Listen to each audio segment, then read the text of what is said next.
tún káàbọ̀ sórí ìkànnì wa tí gbogbo wa mọ̀ sí Koikimedia ní ọjọ́ kẹfà nínú oṣù keje ọdún 2024 níbi tí a ti ń bára wa sọ òkodo ọ̀rọ̀ nípa ìrìn àjò Yorùbá Nation àti kí ni ìdí pàtàkì tí ó ṣe kókó pé kí ìran Yorùbá kí a kúrò nínú Nàìjíríà.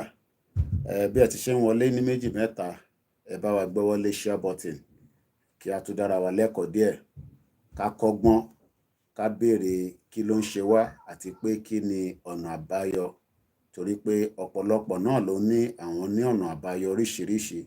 Àmọ́ ọ̀nà àbáyọ wo lẹ̀yin rò pé Yorùbá lè gbà láti fi kúrò nínú Nàìjíríà, àtàwọn tó ń sọ pé ká ṣì wà nínú Nàìjíríà? Mo kí wa pé ẹ káàsán, a kú bí ojú ọjọ́ ṣe rí ní agbègbè ibi tí Ọlọ́run bá ní kólúkálukú wa wà ní ibi tí a ti ń ṣe ọlá. Àwa kan wà ní Europe, continent tó pọ̀ ní ilé ayé. Continent kan wà tó ń pè ní Africa tí ó jẹ́ kí ó sàn wá, tó yẹ kó fún wa ní gbogbo tá à ń fẹ́, àmọ́ fún ìdí kan àbí ìdí kejì ṣe ni ó ń fà wá sẹ́yìn. Ẹ jẹ́ ká lọ gbọ́ sísítà wa bí ṣe sọ. Gbogbo ẹ̀yin tí ẹ bá ń gbọ́ wa látànà sẹ́ni, ẹ rí pé abẹ̀yìn arọ̀ yìí, Janet Araba ni ẹ jọ̀ọ́ ẹ bá wa lọ gbọ́wọ́lé sísítà wa yìí, nítorí pé ọmọ Yorùbá àtàtà ni wọ́n wá ní kí ló dé tí àárá àwọn èèyàn tó tẹ̀lé àwọn lórí channel àwọn. Ìyẹn la ṣe wá ń rọ gbogbo ọmọ Yorùbá, gbogbo gbàtẹ́ bá ti ń gbọ́ wa ní ìjọ méjì sí ìjọ mẹ́ta tá à ń ṣe program báyìí, ẹ bá wa lọ gbọ́wọ́lé broadcast sister wa yìí kí àwọn náà lè ní viewers tó pọ̀ látara iṣẹ́ táwọn náà ń bá wa ṣe lórí ìrìn àjò yìí. Ẹ jẹ́ ká gbọ́ Araba ní ká máa fi prepare ibi tó kù sí kó tó di pa máa wọnú ètò lọ. 4:45 láwà lọ́dọ̀ tiwa ní London, tí a lè pè ní England, níbi tí broadcast ti ń wá sáyé. Mo kí gbogbo ẹ̀yin olólùfẹ́ wa. Bẹ́yìn ìyá mi ṣe ń gbórí wọlé ní méjì mẹ́ta, ẹ jọ̀ọ́ ẹ rántí pé Araba ní olóyè Ìgbòho tí kò gbọdọ̀ ṣubú rárá.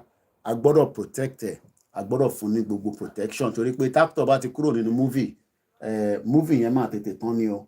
A dẹ̀ fẹ́ kápítọ̀ wa lọ nísìn, kọ́nà túbọ̀ bá wa lọ́rọ̀ ẹ̀mí olóyè Ìgbòho.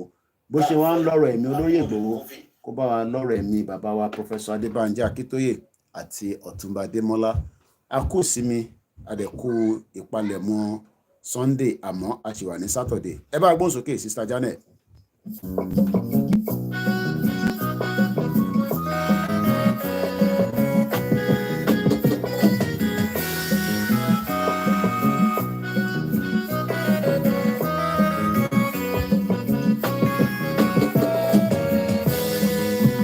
Araba yìí kò máa gbọ́dọ̀ wó. Araba ní ègbọ́dọ̀ wó láwùjọ. Araba yìí kò máa gbọ́dọ̀ wó. Araba ní ègbọ́dọ̀ wó láwùjọ. Àṣà ayé kò máa gbọ́dọ̀ gbé. Araba ní ègbọ́dọ̀ wó láwùjọ. Ìjì ayé kò máa gbọ́dọ̀ gbé lọ. Araba ní ègbọ́dọ̀ wó láwùjọ. Ìtò ayé kò máa gbọ́dọ̀ pa ó. Araba ní ègbọ́dọ̀ wó láwùjọ. Kò máa gbọ́dọ̀ wó, onílé wò ó.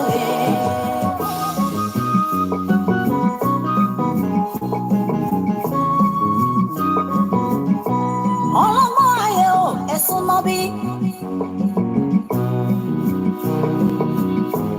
Olóyè ayé, ẹ má bá mi ká lọ.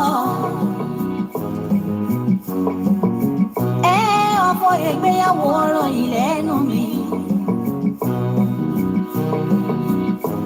Mo ní igi là ń bẹ nígbò ìgbò.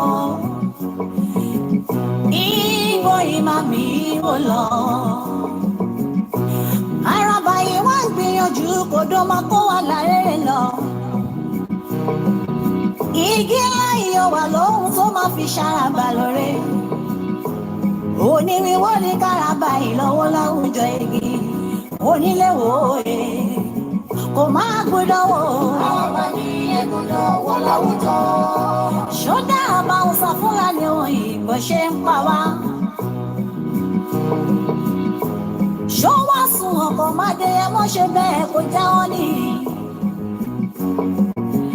àwọn àgbààgbà ikọ̀ wọn kò tẹ́ra mú odò sí wa kó wà láyé rẹ̀ lọ. Ó máa ṣe òye kò máa gbọ́dọ̀ wò. Àràbà ní ẹ̀gbọ́dọ̀ wọ láwùjọ.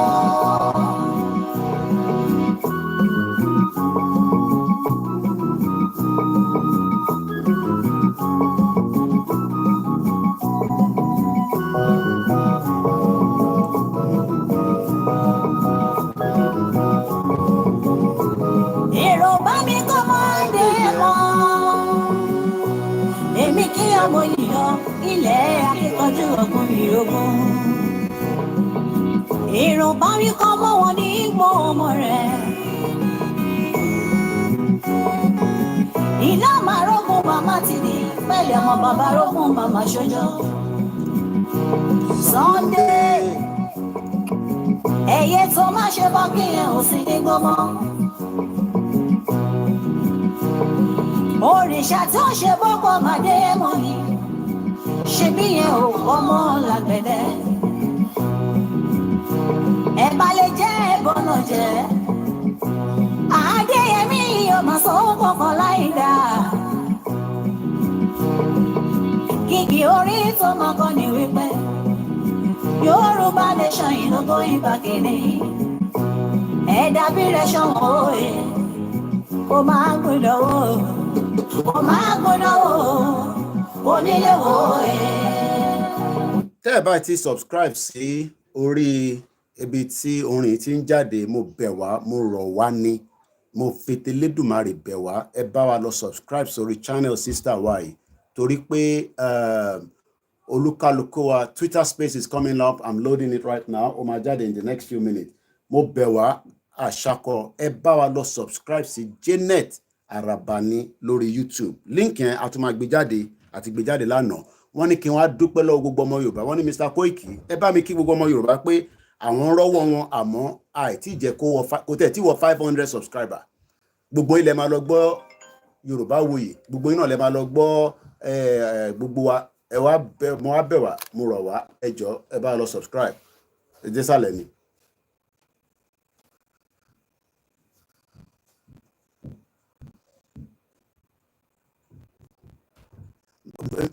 Náà mo ti wà lórí live show báyìí nísìnyí so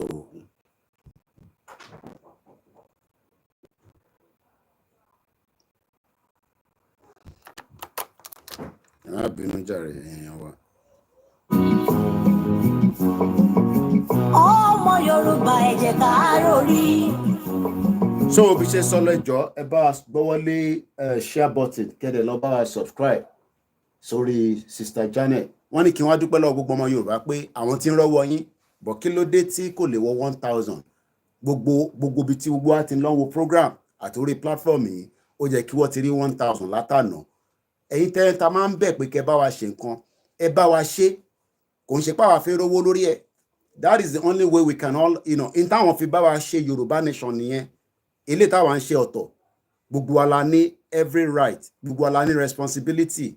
So ẹ bá wa lọ support wọn ẹ jọ̀ọ́. Ọjọ́ wo ni wọ́n dalẹ̀ Ifẹ̀ tán gangan?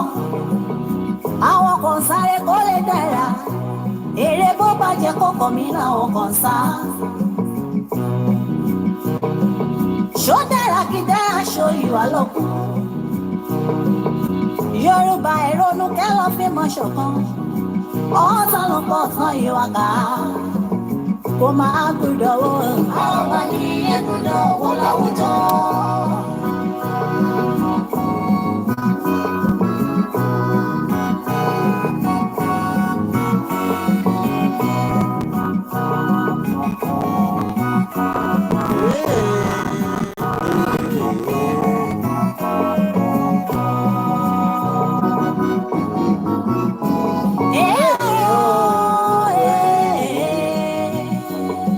Yà mí lẹ́nu. Ó yà mí lẹ́nu ominú ń kọ́ mi. Ominú kan wá. Ìdí táwọn àgbààgbà ikọ́ kò fi lè sòdodo. Ó kí ogun ẹ̀tẹ́ ń darapọ̀ mọ́ ẹ̀gbọ́n mi Ṣẹ́gun ọ̀nà. Bishop Adéṣẹ́wà. Ó ti sọ́wọ́ àjẹkẹ́ wá jọba. Ìrọ̀láwọ̀ àgbààgbà ìgbèdáníjọ́ kiri.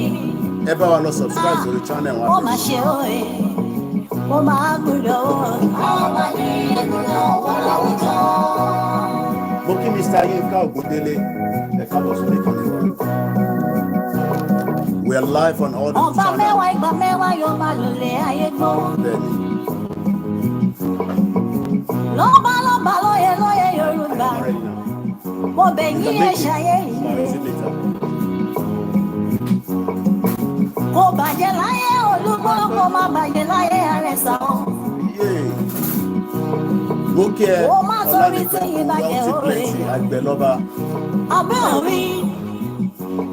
Àrùngbó Yorùbá ó máa fọwọ́ rọ́ọ̀lì kú mọ́. Bẹ́ẹ̀ni, Akíbàbá Ẹ Akíntóyè. bá lọ lọ́mọ kékeré kú sí kiri. Òun náà kò lè lóko nílẹ̀ Yorùbá mọ́. Bẹ́ẹ̀ni, a lè lọ sóko. Ìjọ́kíjọ́ lọ́dọ́ ló wọ̀n yìí wá ń sáré kiri. Mo kí ẹ yìí sí brọ́dà mi. Ṣebí. Ọmọ Yorùbá ẹ jẹ́ ká eléyìí. Mo kí Yèyé Dára, ẹ kú iṣẹ́ takuntakun. Mo kí Bájọ́ gbogbo àwọn bájọ́ ẹ̀sìn máa ń padà sílé bàbá ẹ̀ nìní. Ṣebí ewúrẹ́ yẹn ò lọ ṣọmọ yá àgùntàn. Bẹ́ẹ̀ni, àgùntàn náà nígbà. Àgùntàn ló ní mọ́mọ́ mi òbí dúdú òye. Bẹ́ẹ̀ni, eré tí gbogbo àjọ korí sí ànígbà. Ṣebí mo kí ya mi fún kí Anthony. Látọdún láti wà Ẹni Ọlọ́run dá mo kí ẹ. Bàbá mi Kẹ́hìndé Ọláòsénì. Ṣebí ìdẹ̀ra kò láǹfọ̀jọ́ sódodo mọ́ Nàìjíríà. Kò sí òdodo mọ́ Nàìjíríà. ṣùgbọ́n òmìnira náà fojoojúmọ́ fún àmú.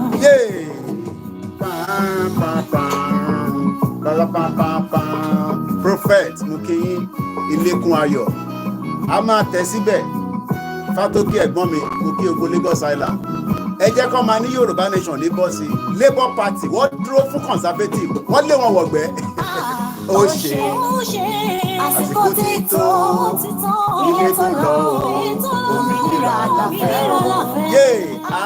ó ṣe àsìkò tí tó ilé tó lọ òmìnira àtàfẹ́. Ìyà yìí ti pọ̀ jù.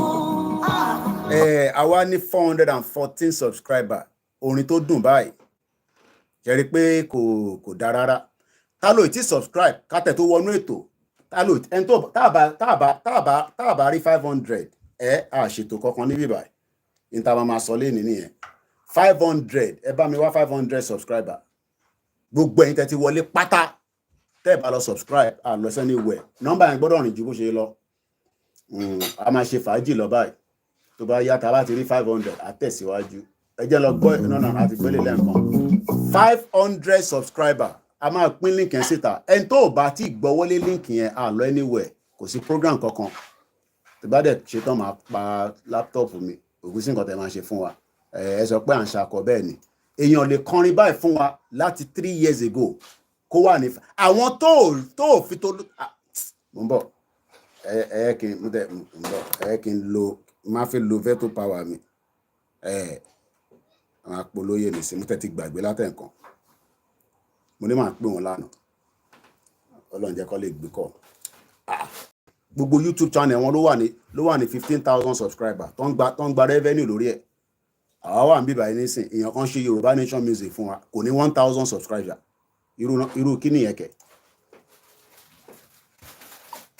ẹ ló bá mi lálàáfíà lẹ́wà máa send YouTube Janet Arabani mo bẹ̀yìn ẹ bá mi ṣe fídíò kékeré tó ní ju bí 2 minutes kẹ́ sọ fún gbogbo ọmọ Yorùbá pé kó lọ tọwọ́ bọ YouTube channel yẹn kó bá subscribe sórí ẹ̀ ẹ bá mi ṣe fídíò yẹn jáde kẹ́ send ẹ̀ sí mi màmá retí ẹ̀ àti wà live báyìí ẹ bá mi ṣe fídíò yẹn so màá lè send ẹ̀ sóhun á lè gbé sórí channel ẹ̀ pé gbogbo ọmọ Yorùbá pátá ẹ bá lọ subscribe sórí Janet Arabani Ọlọ́run ló fún mi ní gbòòwò bí ṣe sọ́yìn náà ló ṣe máa ṣe ẹ̀yẹ́ ká tó máa gbọ́rin yẹn lọ ẹ lọ bá subscribe àwọn tó ṣètò lóyè Ìgbòho wọ́n ti ní followers tó pọ̀ tó bá ti mú fídíò lóyè báyìí èyí tó wá ibi tó lóye ti wá sọ̀rọ̀ yẹn ìyẹn ló máa mú èyí tó sọ dáadáa wọ̀ nímú yẹn wá lọ cut ibi tí kò yẹ kó cut wọ́n wá ní Koiki ṣó ti rí olóyè gbogbo wọn pátá every one of them àwọn tó bá wa ṣe Yorùbá Nation wọ́n ti folóyè wọ́n ti fi push platform wọn èèyàn tó wá ń ṣe Yorùbá Nation láti bí 4 years link yẹn láti fi síta yẹn ẹ gbọ́wọ́lé tábà rí 500 lọ sí anywhere mo dẹ̀ ti send voice olóyè náà a bá mi ṣe fídíò yẹn jáde nísìnyí máa send ẹ̀ sí Janet ẹ ká tún gbọ́ ilé náà orílẹ̀-èdè mi lélẹ̀. These were music 3 years ago. Kí ló dé? Àwọn tó ṣe tiwa gan wọ́n ti fi wá gúnkè. Ó yá gbóhùn sókè. Ẹ tún gbọ́ tùǹgbà ilé, ẹ gbọ́ tùǹgbà lélẹ̀. Ẹ gbọ́ tùǹgbà yẹn bó ṣe ń lọ. Tùǹgbà lélẹ̀. Yéè. Èmi yóò tó lóko fáráyé. Kí ni sọ? Èmi yóò sọ nípa orílẹ̀-èdè mi. Táàbà rí 500 àlọ́ anywhere. 500 subscriber. Èmi fòmìnira orílẹ̀-èdè Yorùbá. Ẹ tó bá fẹ́ Yorùbá nation ẹ lè subscribe sórí channel Barabalẹ̀. Bẹ́ẹ̀ bá subscribe àlọ́ anywhere. Ohun tí mo fẹ́ ni mo fẹ́ o. Èmi fòmìnira orílẹ̀-èdè Yorùbá. Gbogbo link yẹn láti fi sí gbogbo group ẹ tó bá tirẹ̀ lọ gbọ́wọ́lé má sọ pé òòrí rọ́lẹ̀ pa ẹ ti rí ẹ fi gbọ́wọ́lé ni kí ló dé kí la ṣe èèyàn gbọ́dọ̀ máa fún wa lórí báyìí láti bí ọdún 3 gbogbo wa náà là ń contribute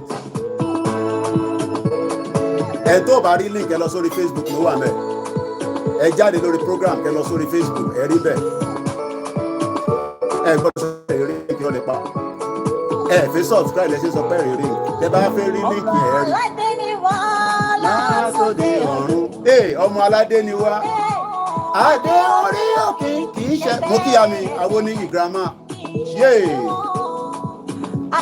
As God one voice, ó náà ti subscribe. Àwọn tó kù subscribe. Àlọ́ anywhere. Ẹni tó bá fẹ́ Yorùbá nation, ẹ lọ bá wa subscribe. 500 agbọ́dọ̀ rí ká tó bẹ̀rẹ̀ ètò. Táàbà ti rí 500 kò sí program tá a máa ṣe lọ́sàn-án yìí. Ohun tí mo fẹ́ ni mo fẹ́ o. Èmi fòmìnira orílẹ̀-èdè Yorùbá.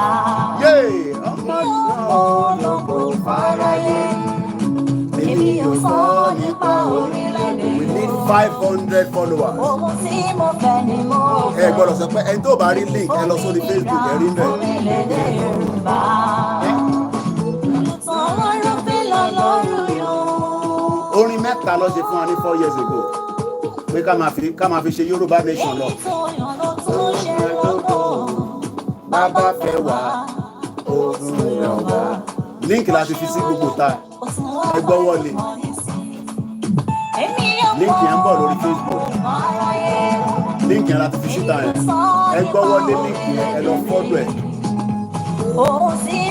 Mo kí gbogbo ọmọ Yorùbá nílé lóko. A dúpẹ́ lọ́wọ́ ìyá wa Mrs. Janet. Bẹ́ẹ̀ là ń kí ìyá wa Janet Fàṣàkì náà. Link yẹn láti fi síta yẹn.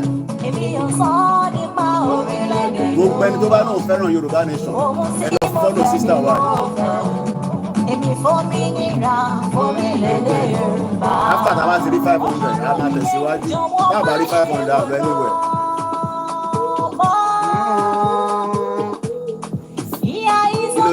A ti pé 500 lórí program báyìí nísìn àìtí rí 500 níbẹ̀ 418 látẹ̀kọ́. Bàbá mi dìde jọ̀wọ́ jẹ́ kí ara rẹ̀. Èmi ò lóko fáráyé. Èmi ò sọ nípa orílẹ̀-èdè Yorùbá. Ohun tí mo fẹ́ ni mo fẹ́. 500 la ní. Tá a bá ti rí 500 a máa tẹ̀síwájú. Èmi ò lóko fáráyé. À ń polongo ẹ̀ náà ni. Orílẹ̀-èdè mi. Ìbá mi sọ̀rọ̀ ìtùnú sílẹ̀ Yorùbá. Ìbò fẹ́ o. Ẹ bá wa lọ gbọ́wọ́lé. Ọmọ aládé jẹ́ òmíràn. Ẹ bá wa lọ subscribe. Ọmọ olówó láyé ṣàgbé. Káyé máa jẹ gungun. Ọmọ aláṣọ láyé wọn fi sá. Àti pín link yẹn káàkiri. Ẹ gbọ́dọ̀ sọ pé ìtì rí. Ẹ tó bá lóhùn òrírọ́ mi. Ẹ gbọ́dọ̀ rí link yẹn. Gbogbo platform pátápátá la ti jù sí báyìí. Màá pín ní link yẹn mọ́lẹ̀ nísìnyí. Èmi ní Saturday ẹ gbọ́wọ́lé link yẹn. Wọ́n tẹ̀ sí bá mi pín ẹ̀ gan. Èmi ò fẹ́ rí. Ẹ bá rí 500 a ti pé 500 lórí gbogbo platform wọn. Tí gbogbo èyí 500 bá lọ subscribe ó tó owó tẹ́bí fún agbọ́n léèrè ìyẹn fún agbọ́n lọ́pọ̀ wọ̀n rí lè níbi níbi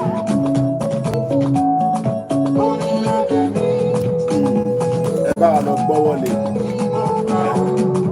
àwọn tó ṣe Yorùbá nation wọ́n ti fi wá gòkè gbogbo wọn lọ́ti fi olóyè Ìgbòho orúkọ tó ń tajà nísìn nìyẹn sọ yẹ ká gbọ́ the last track orúkọ Ìgbòho orúkọ tó ń tajà ni gbogbo àwọn bloggers pátá lọ́ti forúkọ olóyè lọ́ti fi gbìnkò sókè àwọn tó wá jọ ń ṣe Yorùbá nation wọ́n ní wọ́n ní support wọn irọ́ ẹ jẹ́ ká lọ support wọn ẹ jẹ́ ká support Janet ẹ jẹ́ ká lọ gbọ́ eléyìí náà ṣe kán pè ní Yorùbá nation tùǹgbà lílé náà.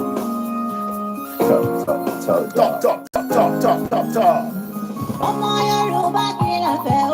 Yorùbá nation la fẹ́. Ọmọ Yorùbá kí la fẹ́ o. Yorùbá nation la fẹ́. Ọmọ Nàìjíríà. Yorùbá nation la fẹ́. Nàìjíríà kọ́ Nàìjíríà òṣì. Break it up now. Break up that shit up. Yorùbá nation la fẹ́. Àwọn tó ṣe Yorùbá nation wọ́n ti fi wá gòkè. Yorùbá nation la fẹ́. Ẹni tó kọ ẹni sùúrù mo kí gbogbo ọlẹ́ nǹkan sí ẹni tó kọ Yorùbá nation àwa support ẹ̀. Àwọn tó ṣe Yorùbá nation gbogbo wọn pátá ẹ ṣé gan ni real Yorùbá ẹ ṣé gan ni lórí Instagram. Àwọn tó ṣe Yorùbá nation ṣe ni gbogbo wọn pátá ti mú tó bá ti rí headline yẹn bá àwọn ìyá yẹn wọ̀dẹ̀ àwọn ìyá yẹn mọ bó ṣe ń lọ olóyè Ìgbòho wọn máa gbọ́wọ́ lé ni wàá tún máa follow ẹlòmíràn tún máa follow ẹni tó tẹ̀lé wa àwa táwọn ṣe Yorùbá nation ẹ̀ ní follow wa àwọn tó ṣe Yorùbá nation lẹ́ máa lọ máa subscribe pẹ̀lú àwọn tó ń sọ̀rọ̀ Yorùbá ẹ wá lọ síbẹ̀ kẹ́ tún comment kẹ́ dúpẹ́ lọ́wọ́ wọn pé Mr. Koiki ní ká dúpẹ́ lọ́wọ́ wọn Janet Voices Adékọ́lá ló ń jẹ́ látẹ̀ nǹkan 419 àdéhùn afẹ́ ṣe Yorùbá nation ṣé bá ṣe máa gba Yorùbá nation nílé Labour Party wọ́n campaign àti lé conservative lọ kí àwọn kan máa pe àgbékọ́lẹ̀ ní bọ́ọ̀dì kí àwọn kan máa pè wá ilé tó ń pè láti Africa fìtì disturb mi àgbékọ́lẹ̀ àwà lórí program Labour Party campaign lọ ṣe back to back campaign náà lélẹ̀ tá à ń ṣe because tá bá lọ ó lè jẹ́ ilé tá a ṣe fún wọn nísìn inú wọn á dùn wọ́n tún sáré bá wa lọ ṣe orin míì tó máa tún lárinrin wá wọnú studio lọ ṣé mi mọ bọ́ ṣe ń kọrin ọ̀rọ̀ lèmi mọ bọ́ ṣe ń sọ ẹni tó wá mọ orin kọ follow ẹ̀ subscribe irú Yorùbá nation wọn là ń ṣe n tó ń pè kó má yọ wá lẹ́nu àwọn èèyàn mọ̀ gbàtà bá wà lórí program fi kí lẹ sọ Mr. Ọládélé ẹni ẹ kí mi dáadáa ṣe ti subscribe ẹni tó bá ti subscribe ẹ lọ bá wa subscribe ìyẹn la interface gbọ́ nísìnyí yẹn pé Mr. Koiki o fẹ́ ṣe sọ èmi ti lọ subscribe àná àwọn tó ò ṣe Yorùbá nation gbogbo wọn pátá lọ ti forúkọ lóyè Ìgbòho lọ ti fi gùnkè sókè ẹ lọ sí gbogbo page wọn 20,000 followers 15,000 followers wọ́n ṣe Yorùbá nation gbogbo ibi tó lóyè bá ti sọ̀rọ̀ lọ́ máa cut wọ́n mọ bá ṣe ń cut ẹ̀ ẹni tó ń ṣe Yorùbá nation náà wá subscribe pẹ̀lú ẹ̀ ó yá ilẹ̀ sọ lẹ́ǹkan sí Janet ẹgbọ́n sókè à ń gbọ́n lọ 5 minutes past 5 bàbá rí 500 ìtàwọn máa ṣe náà tàwọn fi lọ lélẹ̀ gbọ́n sókè. ṣé ní 3 years ago ṣéyàn lè sọ fún yín pé ebi á sì máa pa wá nísìn 3 years ago lọ ní ebi ń pa wá ìyà ń jẹ wá ebi ń pa wá ìyà ń jẹ wá ṣé ebi ò pa wá nísìn ṣé orin yàn make sense wọ́n ní ebi ń pa wá ìyà ń jẹ wá ṣé ìyà ò jẹ yín báwa bá tẹ̀ róúnjẹ jẹ dòdò ló ń dín níbẹ̀ ní ogun ẹ̀ta sánsán ìrẹsì ló ń lọ yẹn omi ọbẹ̀ ló ń lọ yẹn ṣé bó ṣe rí náà ṣé bó ṣe rí nínú ilé yín ní Saturday nìyẹn ní Nàìjíríà èmi ló kàn ẹ ti tẹ̀lé nísìnyí ọmọdé a kì í ṣèdí bẹ́ẹ̀ bẹ̀rẹ̀ ká gbé lẹ́kẹ̀ẹ́ sídìí ẹlòmíì ẹ ti gbé síbẹ̀ nísìnyí ṣé bí ìjọ Saturday náà lọ́dọ̀ ti yín ṣé ẹ̀ ń dín dòdò ṣé ẹ̀ ń sí rice gbogbo yín náà kọ́ lẹ́ sọ pé rice ti di 80,000 èlò ní salary èèyàn wá ń kọrin fún wa ní 3 years ago pé ebi ń pa wá ìyà ń jẹ wá àwa fọ́lọ̀ ẹ̀ ẹ̀rọ lọ máa fọ́lọ̀ àwọn tó máa fi olóyè Ìgbòho tó fi ń tajà lórí social media àwọn bomb bastard gbóhùn sókè jàre Janet. ebi ń pa wá ìyà ń jẹ wá Yorùbá nation àwọn sàbòrò ló ti pa wá tán. ṣàparọ́ mọ́ wọn ṣé à ń parọ́ mọ́ Haúsá Fúlàní àbí Fúlàní tó ń pa wá ṣé àwa ń parọ́ ṣàkàn wá sórí social media pé no they are killing us ṣé wọ́n pa wá gbogbo yín kọ́ lẹ rí ìtọ́ṣẹ̀ lọ ṣe ní Kwara State ṣé gbogbo yóò rí ìtọ́ṣẹ̀ lọ ṣe ní Kwara State tó da àwọn màálù wọn tó fi ń jọko lóko adẹ̀lá ní government so at the end of the day èèyàn wá bá wa kọrin báyìí jáde ó yẹ ká appreciate wọn orí wọn á lè tún wọnú studio lọ fún wa gbóhùn sókè Janet. ti pa wá tán Yorùbá nation ẹ̀jẹ̀ wa ń ṣe wọ́n Nàìjíríà Yorùbá nation la fẹ́ wa ń ṣe wọ́n Nàìjíríà mọ́ Yorùbá nation la fẹ́. nísìnyí o Yorùbá. ẹ ṣé jàre àwọn tó ń bá wa lọ síbẹ̀ ó ti wà ní 423 ẹ jẹ́ ká push ẹ̀ kó wọ 500 ẹni tó bá rí link ẹ sọ fún mi màá rí post link yẹn ẹni tó bá ní Mr. Koiki mo rí link màá tún lọ gbé link yẹn sórí status mi nísìn ẹ bá wa gbọ́wọ́ lé kò sí excuse for anybody ara campaign náà lélẹ̀ Koiki àti gba Yorùbá nation ẹ lọ subscribe ara campaign náà ni Labour Party waited for Conservative for 14 years after 14 years they pushed them out. It was not an easy task. It was a lot of effort. Gbogbo ẹ̀ tẹ́ bá wà lórí Koikimedia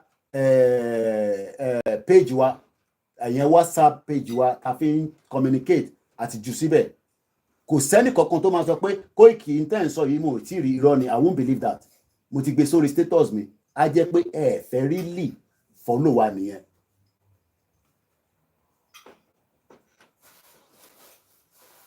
Okay. Ẹ fẹ́ really follow wa lẹ ṣe sọ pé ẹ rí ẹ gbọ́dọ̀ rí ẹ ṣe ní rí líǹkì tí mo ti gbé káàkiri nísìn látẹ̀ǹkan là ń jù káàkiri ẹ̀yin tẹ́ wà lórí mixella mo kí ẹ káàbọ̀ sórí ìkànnì wa máa share líǹkì ẹ̀ síbẹ̀ náà nísìn ẹ má bínú Aki Games aláwọ̀ bàbá líǹkì ẹ̀ ni mo jù síbẹ̀ ẹni tó ò bá ti rí líǹkì yẹn ẹ comment ẹ má ti kí wa ẹ bá wa lọ subscribe kó tẹ̀ wọ 500 káwa máa wá 500 tó kù before the end of the month ṣe rí gbogbo ohun tá a máa ń sọ yìí we all saw how Labour Party won the election ṣé wọ́n kọ̀ dìde láàárọ̀ wọn ní Allahu Akbar wọ́n wá win election ṣé wọ́n kọ̀ sọ pé what God cannot do wọ́n win election ṣé wọ́n kọ̀ sọ pé àbọ̀rú àbọ̀yè no it was a lot of work for 14 years 14 years ní Conservative ti wà lórí oyè 14 years politician kan náà ní gbogbo wọn but what I'm just using that as a phrase pé káwa náà bá ń wò pé Nàìjíríà ò lè break the more we push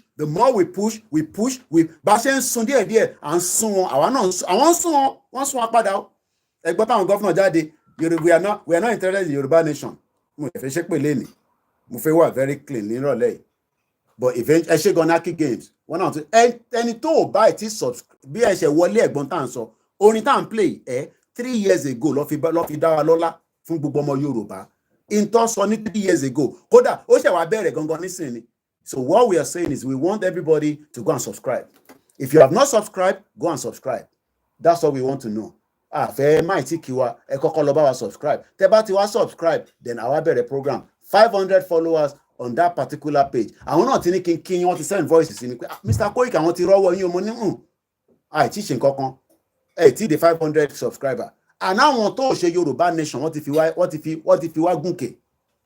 Mo mọ àwọn kan tó yẹ pé tẹ́ bá lọ sórí page wọn gbogbo fídíò ní fídíò wá kọ̀tẹ̀ àwa tẹ̀ ní kò sí problem pẹ̀lú tọ̀dọ̀ tiwa àwa ti fún yín authority pé kẹ́ share fídíò wa kẹ́ mú kẹ́ máa lò but ẹ wá sọ fún wa nísìn pé àwa kan pé tá à ń sọ fún yín pé kẹ́ lọ bá wa subscribe nísìn that is the only way so lórí status mi lórí studio number náà a máa gbé síbẹ̀ kò sẹ́ni kankan tó gbọ́dọ̀ wá sọ fún mi pé Mr. Koiki àárí link yẹn I will not believe it I won't believe it ìrọ̀lẹ́ ń pa ọdẹ nágbàlagbà ń parọ́ ọmọdé ń parọ́ àdẹ gbọ́dọ̀ máa parọ́ fúnra wa to win Yorùbá people ẹlòmíì ó lè jẹ orin ìlú máa gbọ́ irú orin wo lọ́kọ̀ ikẹ̀ orin tó kọ ní 3 years ago ó sì ń bá ìgbàlódé ebi ń pa wá kọ́ ni gbogbo pariwo nísìn àbí gbogbo yín ò pariwo ebi ń pa wá so mo tuntun jùlọ sí studio number mi àwọn tó wà níbẹ̀ ẹ bá wa gbọ́ wọlé no excuse Yorùbá nation part of iṣẹ́ tá à ń ṣe náà lélẹ̀ ara campaign náà ni amama campaign from all sides from all forms ẹ tó bá ní Mr. Koiki mo rí link yẹn ẹ jẹ́ kí n mọ̀ so that ká lè fún yín ní link yẹn mo lè send a specialist yín tẹ́ bá fún mi ní nọ́mbà yín but kẹ́ wá sọ pé ẹ̀rí link yẹn. We need to encourage ourselves. Ẹ rò pé easy ni ká tó set up ká tó ṣe gbá. So dẹ̀ ní ṣe program kankan tá a bá rí 500.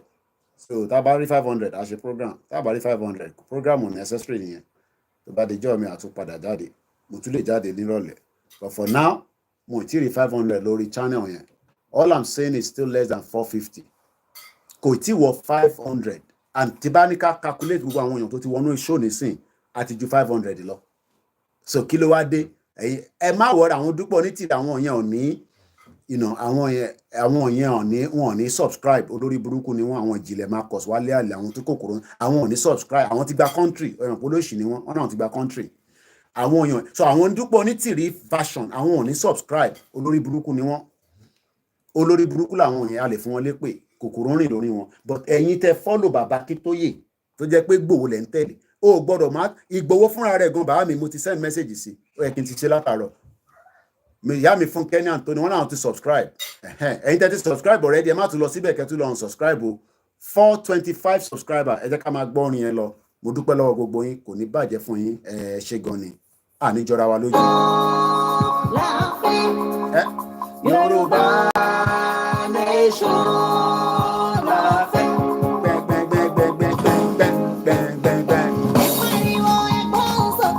Yorùbá nation la fẹ́.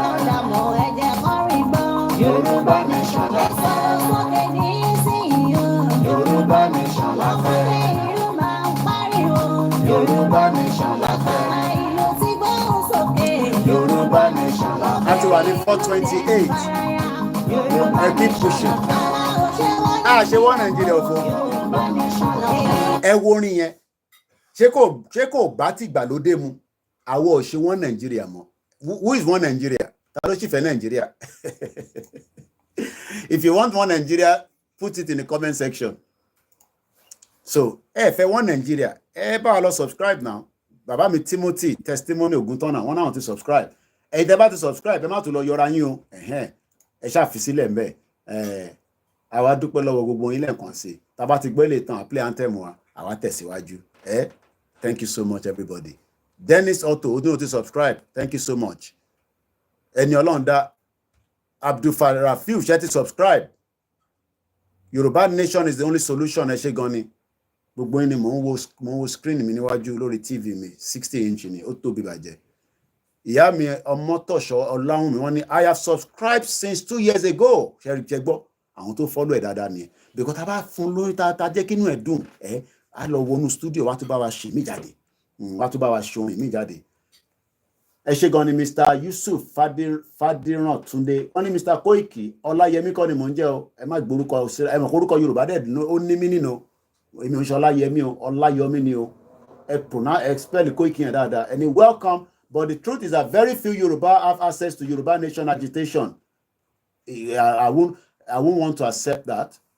But it is all about inability to afford data. Ìyẹn la ṣe ń sọ pé a fẹ́ break ìwọ̀nú gbogbo ilẹ̀ Yorùbá.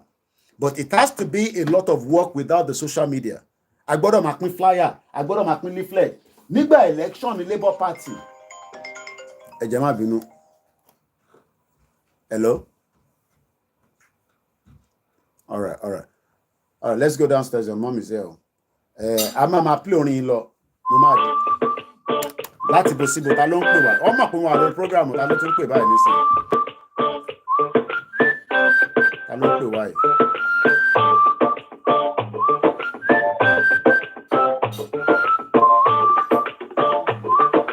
Má bínú, a lè sọ̀rọ̀ nísìnyí. A lórí program.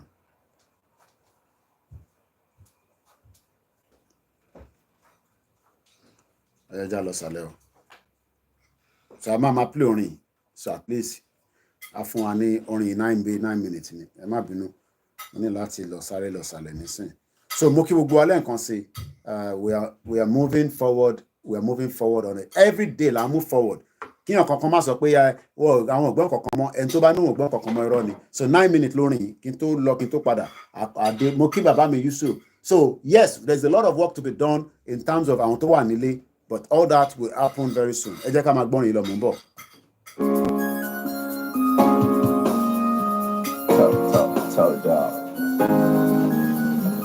Ọmọ Yorùbá kí la fẹ́ o. nation of ọmọ wọn Nàìjíríà. Yorùbá nation of ọmọ wọn Nàìjíríà.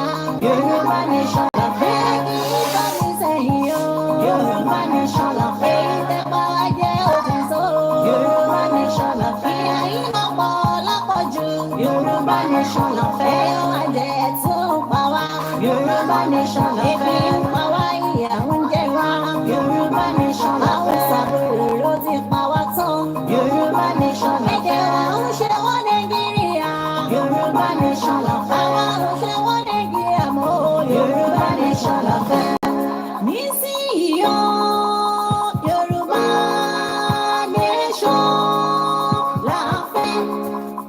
Yorùbá nation la fẹ́. Ẹ pariwo ẹ gbóhùn sókè. Yorùbá nation la fẹ́. Ẹ jẹ́ kó dàmọ̀, ẹ jẹ́ kó rí gbọ́. Yorùbá nation la fẹ́. Ẹ sọ̀rọ̀ sókè nísìnyí o. Yorùbá nation la fẹ́. Ọmọdé ìlú máa ń pariwo. Yorùbá nation la fẹ́. Àgbà ìlú ti gbóhùn sókè. Yorùbá nation la fẹ́. Obìnrin ìlú dẹ̀ ń faraya. Yorùbá nation la fẹ́. Àwa ò ṣe wọ́n Nàìjíríà mọ́.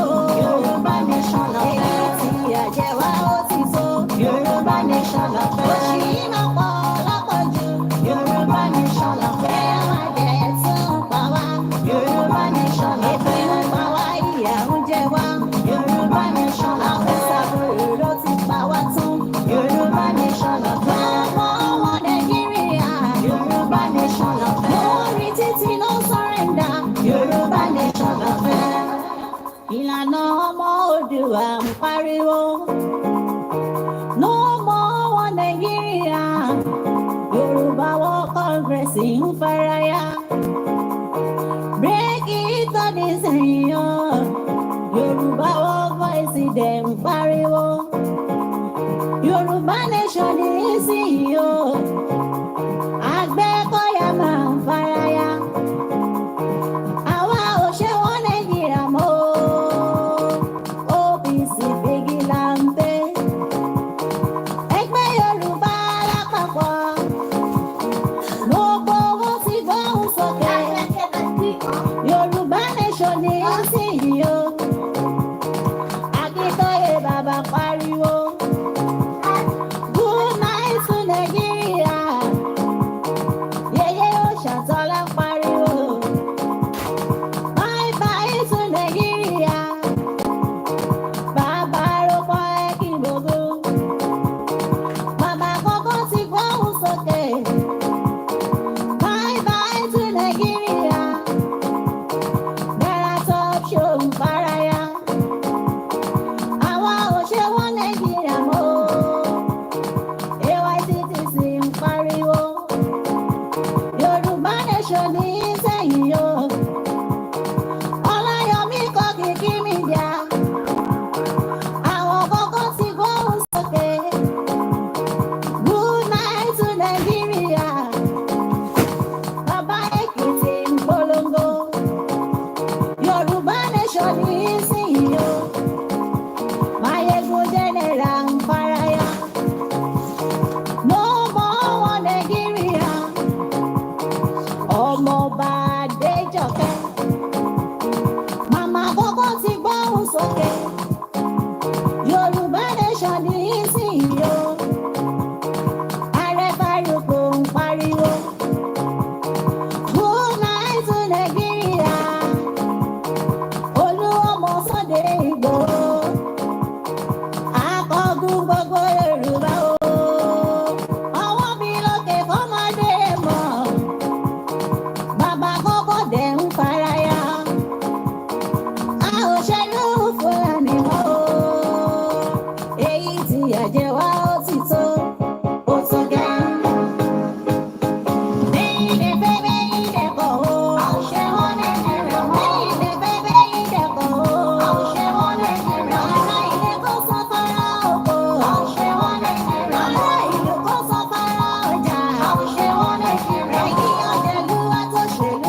So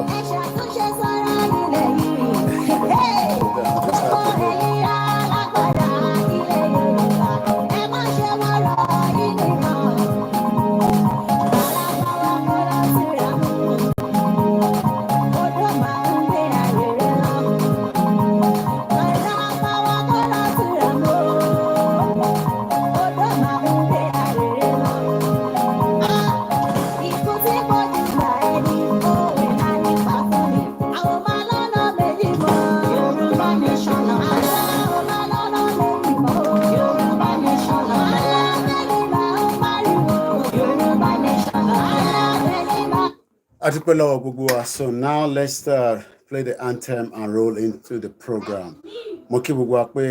Happy weekend and welcome to my transmission where we discuss about Yoruba Nation, where we'll give every right and reason why Yoruba people has no business in Nigeria again.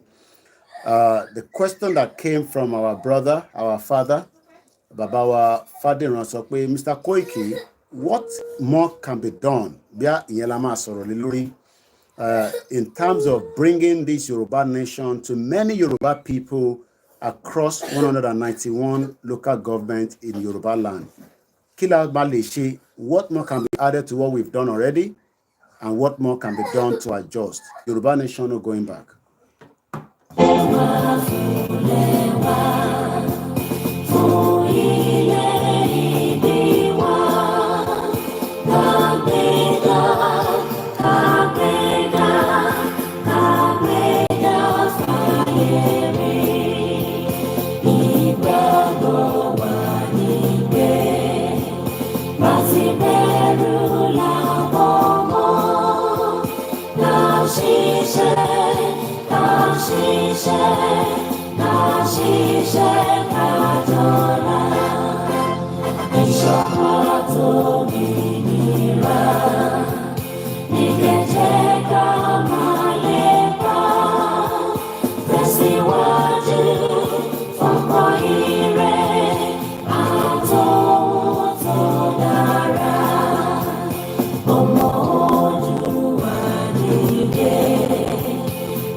Mokiwakwe Kabosori Koniwa tí a mọ̀ sí Koikimedia níbi tí a ti ń fi platform wa fi promote Yoruba Nation, níbi tí a ti ń kéde ìpolongo Yoruba Nation fún àwa ọmọ Yorùbá pé àwa àti Nàìjíríà àjọṣepọ̀ wa, it is time now that we bring it to an end.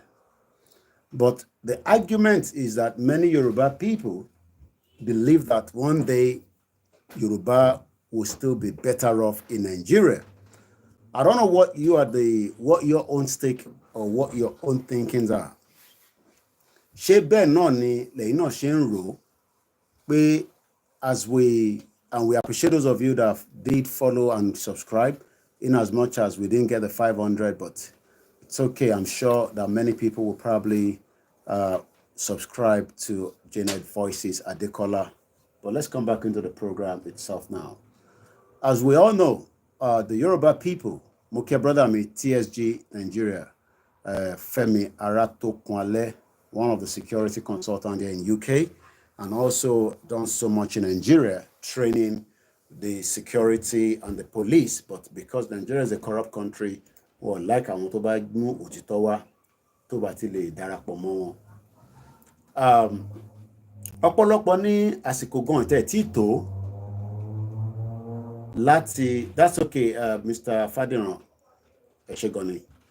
Ọ̀pọ̀lọpọ̀ ní àsìkò gan tí tó láti gba Yoruba Nation. I don't know what they mean by that. Pé a ṣe sùúrù díẹ̀ sí pẹ̀lú Nàìjíríà tẹ́gùn yẹn fẹ́ wọlé.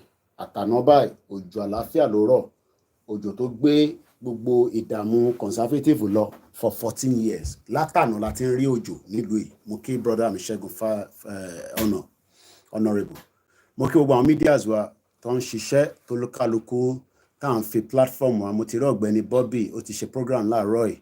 Mo ti rí Yorubawuyi, and I'm sure many will also be doing their short videos and all that. So Aki, the Yoruba World Media lábẹ́ ìyá wa Dr. Zabi. Mo dẹ̀ kí bàbá lẹ́kìtì náà tí wọ́n jẹ́ chairman Yoruba World Media nílé. Tọ́mọ Yorùbá bá ní it is not yet time láti gba Yoruba nation. My question is when actually will it be the right time? Tẹ́ bá ń sọ pé àsìkò tí tó for us to have an independent Yoruba country. My question then is, when is the right time? Some argue that we should first have one thing first, then get another thing. Kí ló dé tá kúkú béèrè fún ta fẹ́ once and for all? Ká kúkú mọ̀ pé interfere yẹn òun là ń push. But it seems that we cannot all be on the same page. And that is why táwa kan bá ní a fẹ́ self-determination. Àwọn kan náà wọ́n fẹ́ restructure. Àwọn kan tẹ̀ náà wọ́n fẹ́ regional government. But àdúrà tí gbogbo ọmọ Yorùbá láti máa gbà ni pé President Bola Tinubu should be the last president to máa govern Nigeria, ìlú òṣì yẹn tó ti bàtàyé jẹ́.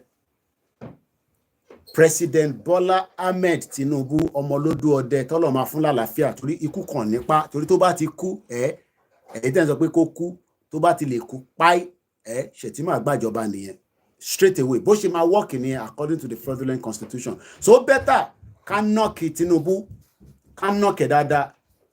Ẹ bá mi ní kó bá mú charger yẹn wáyà mi kí n fi because mo fẹ́ plug kankan nísìnyí. Plug yẹn ó wà lára àwọn ọmọ yẹn. Ó better lóòótọ́ àti kọ lẹ́tà sí Tinubu kò ní dá wọn lóhùn, but that is the normal process. Torí pé ọmọlúwàbí ni wá àgbẹ̀ kì í ṣe jàǹdùkú à ń ṣàwọn tó ń lò tó fi ń dà lóru. Because gbogbo àná la mọ̀ pé àwọn kan wà tó ń lò táwọn olóṣèlú ń lò, whether we mention names or not, tó fi intimidate. Táwọn náà bá fẹ́ intimidate, we know what we could have done in the last 4 years. Mo máa ń sọ kò ń ṣe tẹnu. Ẹni máa kú, ẹni máa yẹ ni, òun lọ̀rọ̀ tó wà ńlẹ̀. Má dẹ̀ máa sọ fún wa pé ikú kan ṣe kinní kan, àwọn ló máa kú. But the fact remains that because we don't want the blood of people, innocent people. But the blood of innocent people has been running in Nigeria for a very long time now. Whether through the negligence of hospital, the roads, the economy, and many other reasons why many people have died in what is known as Nigeria today. So when we are saying that we want Yoruba nation, how do we get the message to the layman? Okay, thanks. How do we get the message to the layman tó wà ní Nigeria láti lè sọ fún wọn pé Yoruba country òun ni ọ̀nà àbáyọ, especially when we know that we are being blocked by the federal government. At the moment now, I've not seen much of such, but nígbà tí Buhari wà ńbẹ̀ àti Lai Mohammed tí kò ní Lai Mohammed ò ní kú síbi táṣù ẹ̀ wà olórí burúkú bàbá wèrè bàbá òfò. Bàbá òfò ní Lai Mohammed olóṣèlú olórí burúkú ni òun ló sọ fún yín pé kò sí terrorist ní Nigeria. Buhari ti wipe gbogbo wọn off. Eventually àṣẹ terrorist wà ní local government ẹ̀ ní ọ̀nà Kwara state. Bàbá òṣì bàbá òfò ẹ̀yin bàbá lórí burúkú ò ní kú síbi táṣù ẹ̀ wà Lai Mohammed olóṣèlú olórí burúkú. Àwọn tó bá mọ̀ tó bá sọ pé tó bá dá mi ló máa fún ẹ lépèsè torí kò ní kú re. Ẹ̀yin ò mọ̀ tó ṣe. Ó sọ fún Google pé kó take wa down pé àwa la fẹ́ break Nigeria. Ṣé ń gbọ́ lórí burúkú ẹ̀ pé èmi Simon Ekpa àti Nnamdi Kanu àtàwọn kankan àti Mayegun báwa la fẹ́ break Nigeria tó ti break tipẹ́tipẹ́. Lai Mohammed, he was the Minister for Information. Olóṣèlú lórí burúkú. Be careful, máa ẹ̀kú ìkíní ẹ̀ já wá síbí o kò sí mọ̀ tó wà ń bẹ̀ yẹn o. So, as I'm saying, as we continue to ask for our right to self-determination, mo kí bàbá mi Ọládélé Ọlámilékan, ẹ bá gbọ́ wọlé program yìí. love, kẹ́ share. Mo kí brother mi, ẹ̀gbọ́n mi dáadáa, láti bí ọdún mẹ́rin láti jọ wà lórí ètò yìí. Láti ìlú Èkó ló ti ń wò wá, Mr. Adéyẹmí, Ọláyẹmí. Àwọn ọmọ wọn mẹ́ta ti bá right, ẹ bá ń kọ sí comment. What graduate wọ̀ níṣẹ́ lọ́wọ́?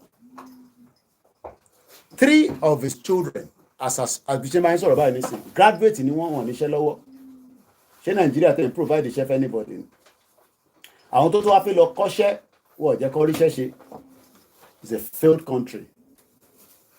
Àwọn tó máa ń pè tàbá ti wà lórí program yìí. Mo kí gbogbo alẹ́ nǹkan sí.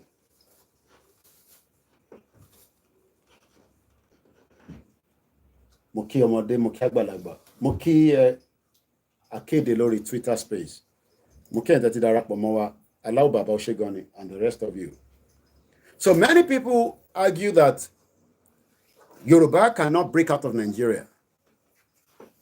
So what will be the benefit of you as a Yoruba man or Yoruba woman? Fortune-wise, good afternoon. What will be, Baba mi tún confirm, wọ́n ní bẹ́ẹ̀ ni, wọ́n ní till now, àwọn ọmọ wọn níṣẹ́ lọ́wọ́. Graduate, ibi kan la gbọ́ lánàá, mechanical, marine engineer tó ń gun ọ̀kadà ní Benin Republic. Kò ní dá fún gbogbo yín politicians. Mr. Fortune-wise, my 3 brothers are graduating now and they are self-employed. Adúpẹ́ fún wọn. Whatever you do, we hope that they will also succeed as people. Self-employed is most what people do here. Eshegoni, Mr. Yemi Fatoki, in terms of many people that work in this country, most people are self-employed. But when we talk about Yoruba nation, then we still have some Yoruba people, especially on top of one influence lórí gbogbo wa. One influencer. They think that in time about Sola gbọ́dọ̀ tẹ̀lé nísìn. What is we are living in a different world today where we must challenge the status quo, which is what we are doing. Moki brother mi Jimmy Koya, want to know more Nigeria. What we are doing today is challenging people that thought that nobody could challenge them. We are Yakini Mustafa Muke, Mr. Olawale Alex Ekujo Metasa. Eba nki gbogbo àwọn tó wà ní ìlú Abẹ́òkúta. Mo kí gbogbo ẹ̀yin tẹ́ wọ́n bẹ ní Odeda local government. Keke Oko's my brother. Shout out to those of you on Instagram. It's a full broadcast today. Mo kí àwa ìyá dáadáa Oyèrónkẹ́ Ọláníyàn ẹ káàbọ̀ sórí ètò. One of my first born learned fashion design while he was doing his OND, and that is what he's living on now. Coming out of the university in Nigeria right now does not guarantee you anything. So you might be lucky that you might find your way out of Nigeria. But for now, everybody that is saying that we should save Nigeria, what more do we need to do to tell and inform our people about Yoruba nation? Kilani lati sọ fún wọn. What more should we be advising our people today? Because whether we like it or not, many of our people still believe in this fraudulent country called Nigeria. Why? I don't know. Don't ask me. Many ọmọ Yorùbá ó sì ń sọ pé Nigeria máa ṣiṣẹ́, even though some of them wọ́n ti darúgbó kalẹ̀. They look like people that are sick, but they are not sick, but it's because they don't have enough nutrients that goes into their bodies. Bí wọ́n bá dẹ̀ sick enough, tó bá ń rí ìtọ́jú tó pọ̀, tó yẹ, tó, you can survive for the next 20, 30 years. Aláwọn tó jẹ́ pé wọ́n ní oríṣiríṣi àìsàn oríṣiríṣi labroad, tó dẹ̀ manage wọn. And I'm talking about very, very critical illness. Ẹlòmíì tí ń tọ́jú tiẹ̀ báyìí for the last 30 years. Wọ́n dẹ̀ manage ẹ̀. Ìtọ́ bá ní kó má jẹ kò ní jẹ, iṣẹ́ tó bá ní kó má ṣe kò ní lè ṣe, ó dẹ̀ manage rẹ̀, and they're still living. But lọ́dọ̀ tiwa, many of you look sick in that country called Nigeria. How can, ẹ̀yin tẹ́ bá ti pé 50 years old, mo kí Ògúnmọ́lá Abíọ́dún, we're live on the MixLR, all the platforms are all synchronizing this afternoon. If you're one of those that are still in the hope that one day you will have this governor that will recognize you as one of the citizens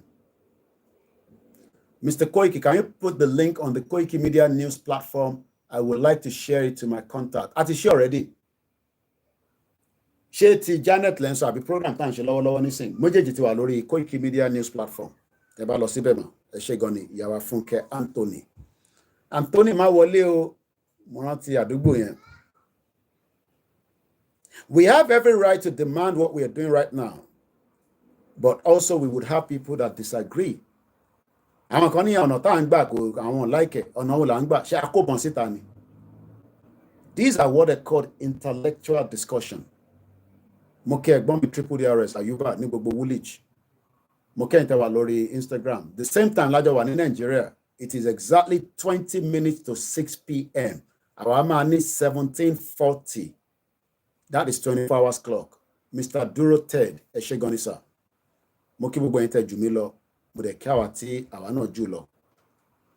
I am not, as I always say, ẹ má wo àwa diaspora pé we're a special human being.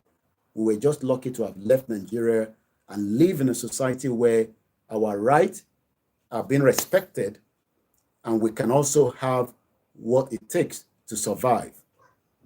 Abroad ń ṣe fún ẹni tó bá ní ọkàn is a survivor to the fittest.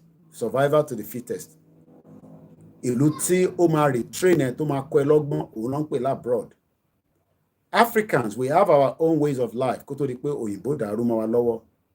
And our ways of life can only come back if we are truthful with ourselves and have an independent country away from Nigeria. You would not achieve as much as what you think you should in Nigeria. Whether the World Bank are criminals, or the IMF, or Joe Biden, or our even new Prime Minister, Sir Keir Starmer, tells you that we should save Nigeria. Tell them that we don't want to save Nigeria. We want to have a new cordial relationship as Yoruba people, as a Yoruba country, rather than with Nigeria, even knowing that the foundation of Nigeria is faulty. But the average Nigerians today, they will always tell you, oh, it is not possible. In time, until 30 years, you will be dead. You will wait for us on wherever the other part of the world. Yoruba nation. Passport. If not, we will pull down every goddamn thing that Nigeria have. The stage, it could get to that stage if care is not taken. At any private jet, she be airport park a private jet. When you have a full working airport, that is when you will park a private jet. And that goes to every one of them. Nobody airport to badly, people only park a private jet, whatever that means to you. But am I a good stage here? So the first thing is, how do we educate and bring all Yoruba people on board? Because don't expect everybody to be on the social media. It costs a lot of money to have data. Mukiyawa Shakirat Aziz Ekabosoreto. You still have the right to be operating in Nigeria because it's still a country. But the truthfulness of it and the truth part of it is that you will not achieve as much in Nigeria today. Because it is a country that is full of so many holes. And we cannot fix that holes. You will die trying to fix the hole. Tinubu ma koto sheton Tinubu, for example, Tinubu, beef of security because they are planning to kill him. They play. But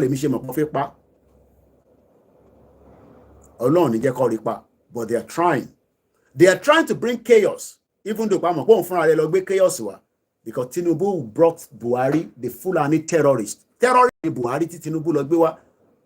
Mo fato different Tinubu tó fi di pé ó accept pé kí Buhari wá jẹ president nítorí pé ambition ti ede ni. He has nothing to have offered and said to Buhari olóṣì ni ẹ́ ìwọ tó bá dé ó máa wá pa àwọn ọ̀ràn òun ni. But yet ó endorse ó kówó fún ó no ṣèké ní olùlẹ̀ ó ṣèkejì olùlẹ̀ ó ṣèkẹta olùlẹ̀ ìgbà tó dé lẹ́ẹ̀kẹrin mo ní súnmọ́ bí ọ̀dẹ̀ Fúlàní Gàmbàrí àwa la máa gbé ẹ wọlé àmọ́ èmi náà máa débẹ̀. Buhari wá ṣe tán ó wá lo short man devil Yẹmí Ọ̀sínbàjò ó fẹ́ fi instigate Tinubu ṣe rí pé lórí burúkú làwọn not. So ìwọ tó ń sọ pé shut up tí Tinubu bá máa fi ṣe tán wàá nù ẹlẹ́gba ò ní mọ̀ pọ̀mọ́ Yorùbá ní ẹ́ nílẹ̀ Yorùbá nìkan tó ń bọ̀. So àdúrà tiwa ni pé Tinubu will be the last president ní Nàìjíríà. Tẹ́ ẹ̀ bá dẹ̀ jẹ́ kí ìlú yẹn kó pín peacefully ká bímọ yẹn lálọ́ àtàláfíà abẹ́rẹ́ la máa gún. Wọ́n pa abẹ́rẹ́ kan ní epidural tó o bá mọ̀ lọ bèrè lọ́wọ́ àwọn tó ń pè ní nurse. Súnmọ́ nurse kò bèrè pé Koiki sọ pé abẹ́rẹ́ kan wà tí èèyàn bá fẹ́ bímọ tọ́mọ èèyàn bá ní wá wọ́n máa gún lábẹ́rẹ́ ni. A máa gún Nàìjíríà lábẹ́rẹ́ epidural. Torí Yorùbá nation a máa bí. Mo ní Amẹ́ríkà ò tó bẹ́ẹ̀. Mo máa mention Amẹ́ríkà. So nítorí mo lè sọ pé Amẹ́ríkà ò tó bẹ́ẹ̀ pé Yorùbá nation ní wá sí ìmúṣẹ. Torí Ọlọ́run ló ń rìnrìn àjò yẹn kí wá ní Nàìjíríà. A dẹ̀ ní bá Nàìjíríà jà gorilla conventional war. Tó bá bá jà conventional war wọ́n máa pa gbogbo yín dànù ni. Gorilla warfare la máa bá yín jà. Gorilla warfare ni. But kí la fẹ́ bára wa jà fún nígbà tá lè gba Yorùbá nation láì mú tàjẹ̀ sílẹ̀. But wọ́n block Yorùbá nation. Wọ́n ò fẹ́ jẹ́ kó sọ lórí Oríyọmí Hamzat. Wọ́n ò fẹ́ jẹ́ kó sọ lórí Yínká Ayéfẹ́lẹ́.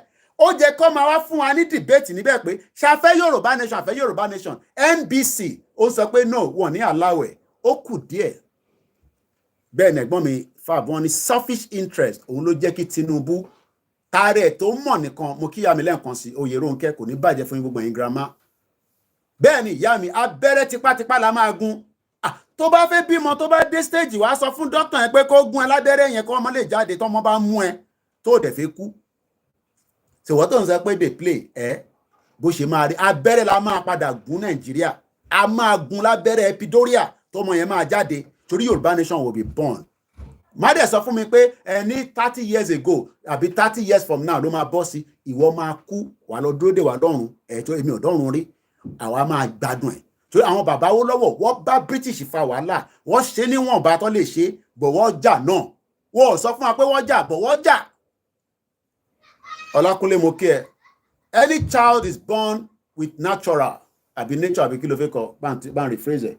So but what we are trying to explain first is what we are doing right now kò tí mú jà wá náà a ṣe ń sọ̀rọ̀ ni ẹni Ọlọ́run dá mo kí ẹ.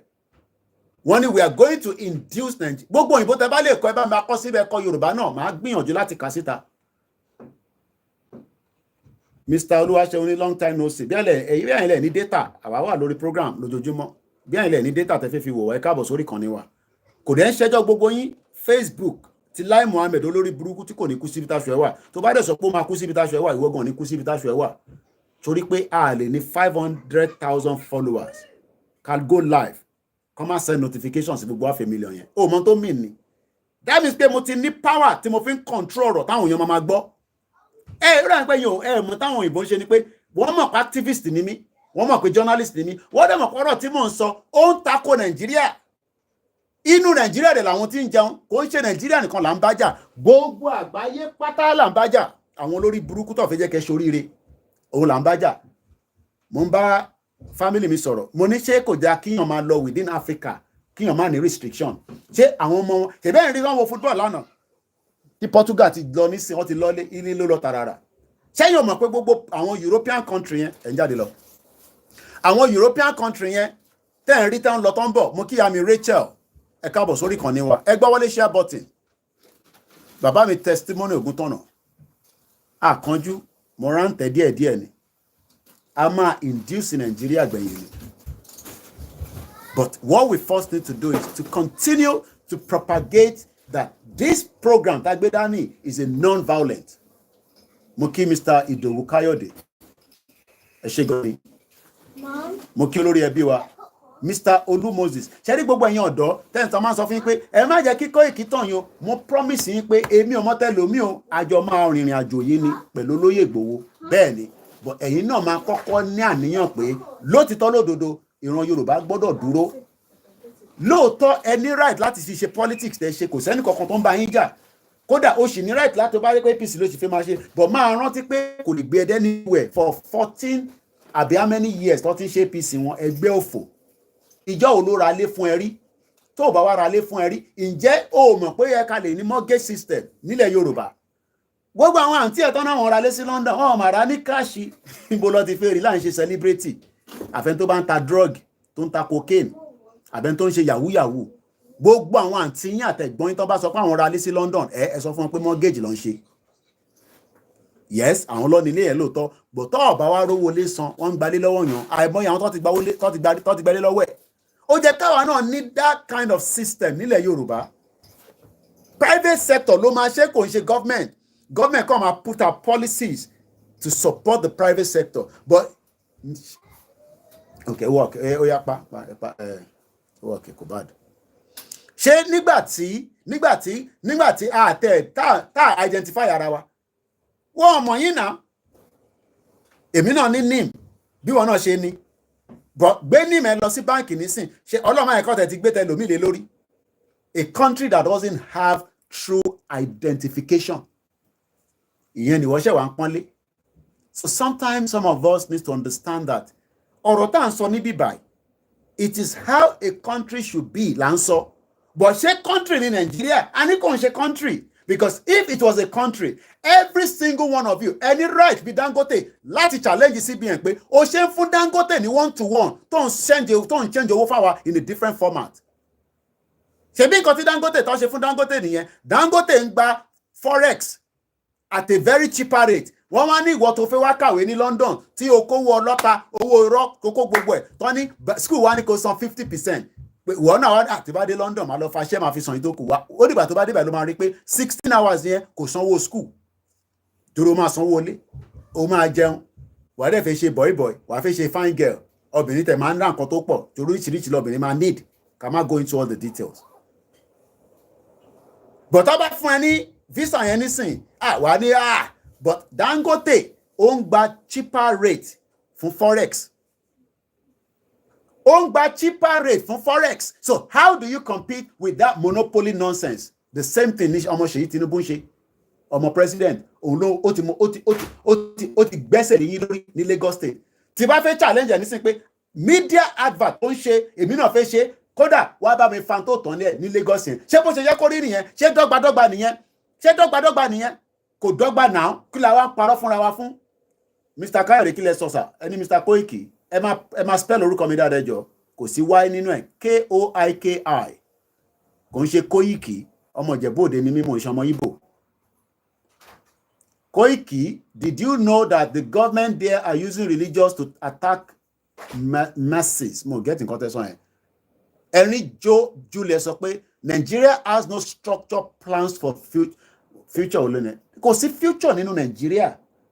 Bẹ́ẹ̀ni Mr. Ọládélé Ọlámilékan APC ẹgbẹ́kẹ́gbẹ́ ẹgbẹ́ olè ẹgbẹ́ jẹníbíjẹ lọ́hùn. Mo kí ẹlẹ́ǹkan sẹ̀gbọ́n mi ní gbogbo Woolwich. Ọlákúnlé ní Ṣèyí Tinubu still have the house. Ilé yẹn wà ń bẹ́ẹ̀ mo sì kọjá ní ilé yẹn. Ṣèbí mo lọ síbẹ̀ ṣèbí ẹ̀ ń sọ pé ọ̀tá ajé lè mi ọ̀tá pìápìá. Ó ra ilé yẹn lọ́wọ́ àlùkò over $12 million.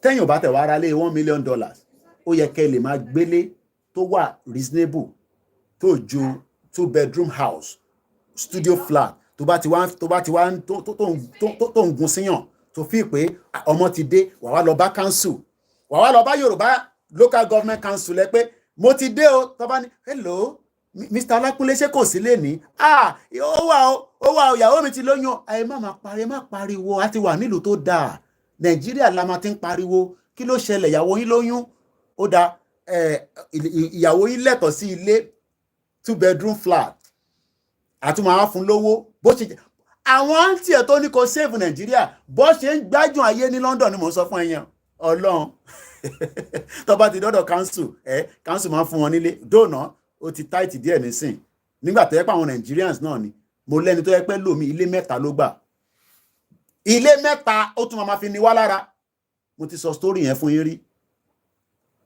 wọ́n ti kó lọ Dublin ilé tó gbà lọ́wọ́ council ní bíbẹ̀ púpọ̀ nú wọn ló ti gbà padà lọ́wọ́ ẹ̀ nísìnyí o wọ́n máa ń bára wọn jà lọ́nà gbogbo South East yẹn ni nígbà tó yẹ pé wọ́n ò fẹ́ ṣàánú ara wọn ẹlòmíràn tó bá gbélé fún kò ní sanwó lé tó bá fẹ́ gbalé yẹn báyìí ló máa bẹ̀bẹ̀ ẹ jẹ́ kó dé bẹ̀ tán báyìí ó máa dọ̀tá ajé. What we are saying is that mo kí bàbá wa àwa rí ẹ̀sìn ìran ọmọ àwa rí ẹ̀sìn ìran ọmọ aládé ẹ̀ṣẹ̀ gan-an ẹ káàbọ̀ sórí ìkànnì wa ẹ gbọ́ wọlé share button ìwọ fẹ́ save Nàìjíríà ọmọ ọdún mélòó ni ẹ tó fẹ́ save Nàìjíríà ìwọ dàgbà ju bàbá Akíntóyè lọ bàbá 89 years old ó ń polongo Yorùbá nation fún wa ọmọ 20 years old ń challenge bàbá 89 ó yá èmi nísìn mo mọ how old ni bàbá Akíntóyè fi jù mí lọ kí wá máa challenge bàbá Akíntóyè pé bàbá intention yẹn pé Nàìjíríà ò lè ṣiṣẹ́ yẹn rọ́lẹ̀ ń pa ó dà ń pé ó ti mú pain. I don't think some of ẹ̀yin youth here dà ń pé ẹ̀ understand what I'm saying. Bàbá 89 ó ti ṣe politics rí ní Second Republic as a senator gbogbo n tó plan pé kó jẹ́ kí Nàìjíríà fi ṣe tó fi máa jẹ́ ìlú wọ́n jẹ́ kó rí ṣe nígbà tó wà ní Second Republic ìwọ ṣe wá ń sọ nísìnyí pé Ọlọ́run ẹyẹ máa abuse Ọlọ́run ẹ fọ̀rọ̀ Ọlọ́run sílẹ̀ for Second Republic wọ́n jẹ́ kí bàbá rí ṣe kí lẹ sọ sà a middle-aged woman whose identity has been to ascertain has been shot dead by the unknown gunmen. The incident happened at a junction close to Federal Polytechnic, Ado-Ekiti. Eléyìí ṣẹ̀ṣẹ̀ lẹ rí o. Unknown gunmen l'Ado-Ekiti. Ṣáwọn ọmọ Igbo náà ni. Torí gbogbo nǹkan la máa like ní ọmọ àwọn ọmọ Igbo lẹ́sẹ̀. Ẹ mọ̀ pé like wọn, àwọn náà kúkú like wa. So any small crime ní Nàìjíríà nísìn ká yí wọn ọmọ Igbo lẹ́sẹ̀. Mr. Eni Olúwaṣeun kí lẹ sọ. Eni they are not running democracy, they are running powercracy. Tokyo_77 Oni Koiki, I keep wondering every blessed day why some Yorubas are still thinking about one Nigeria. Kill and think about one Nigeria. Okay, ní church yín.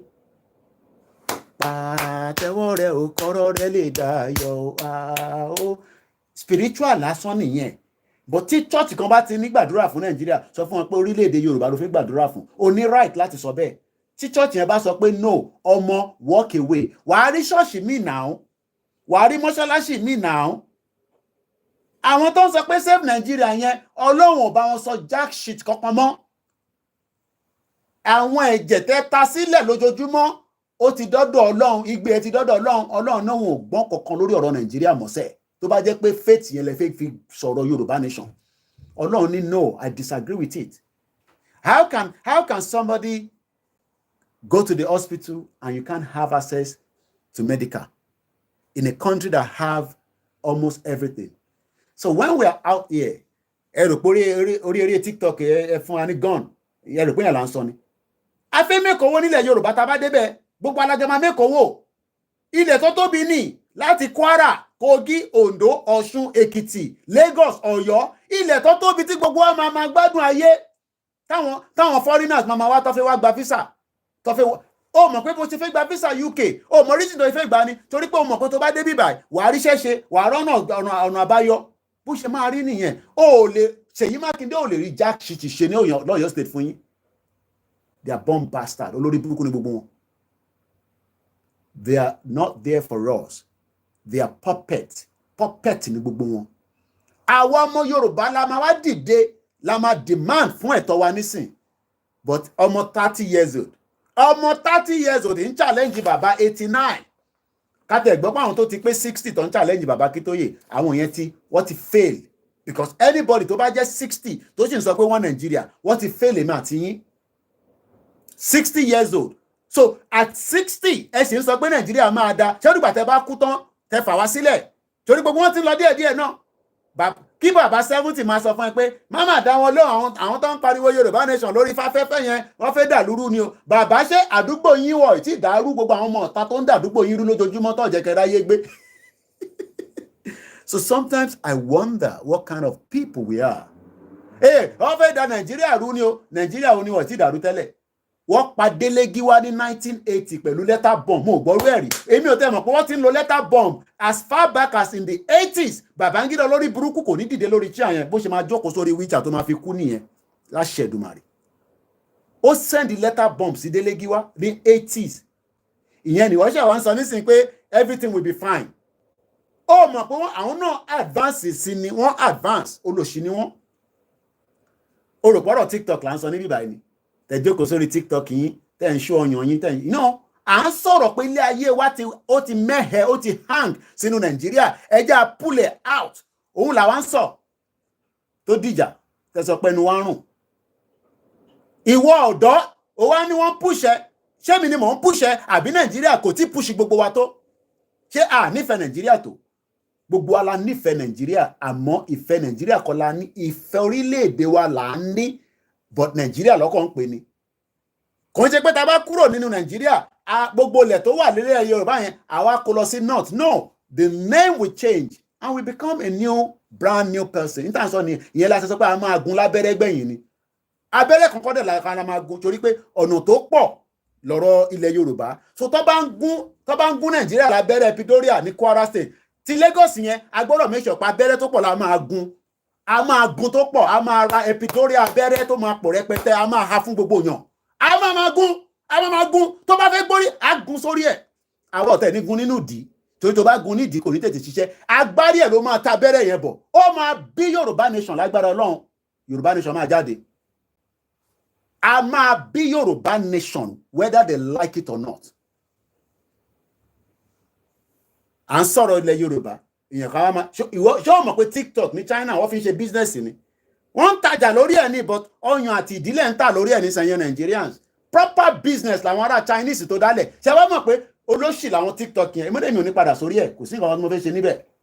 Sẹ́yìn ò mọ̀ pé TikTok in tó ń send sẹ́yìn ọ̀rọ̀ okó àti ìdí ló ń send sẹ́yìn, má bínú pé àlámọ́lẹ̀ bẹ́ yẹn. Inter bá ṣe lè gbọ́ náà nìyẹn. But wọ́n bí bá wọn dá ní China kọ́ send okó àti ìdí sí àwọn ọmọ tiwọn.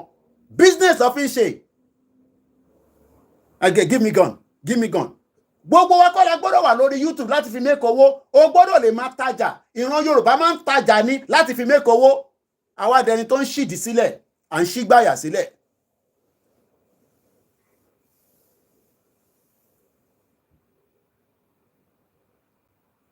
Ta lè ń bá sọ̀rọ̀ pé ó lè oníjìbìtì senior scammer àdúgbò lè ti jáde kẹ̀.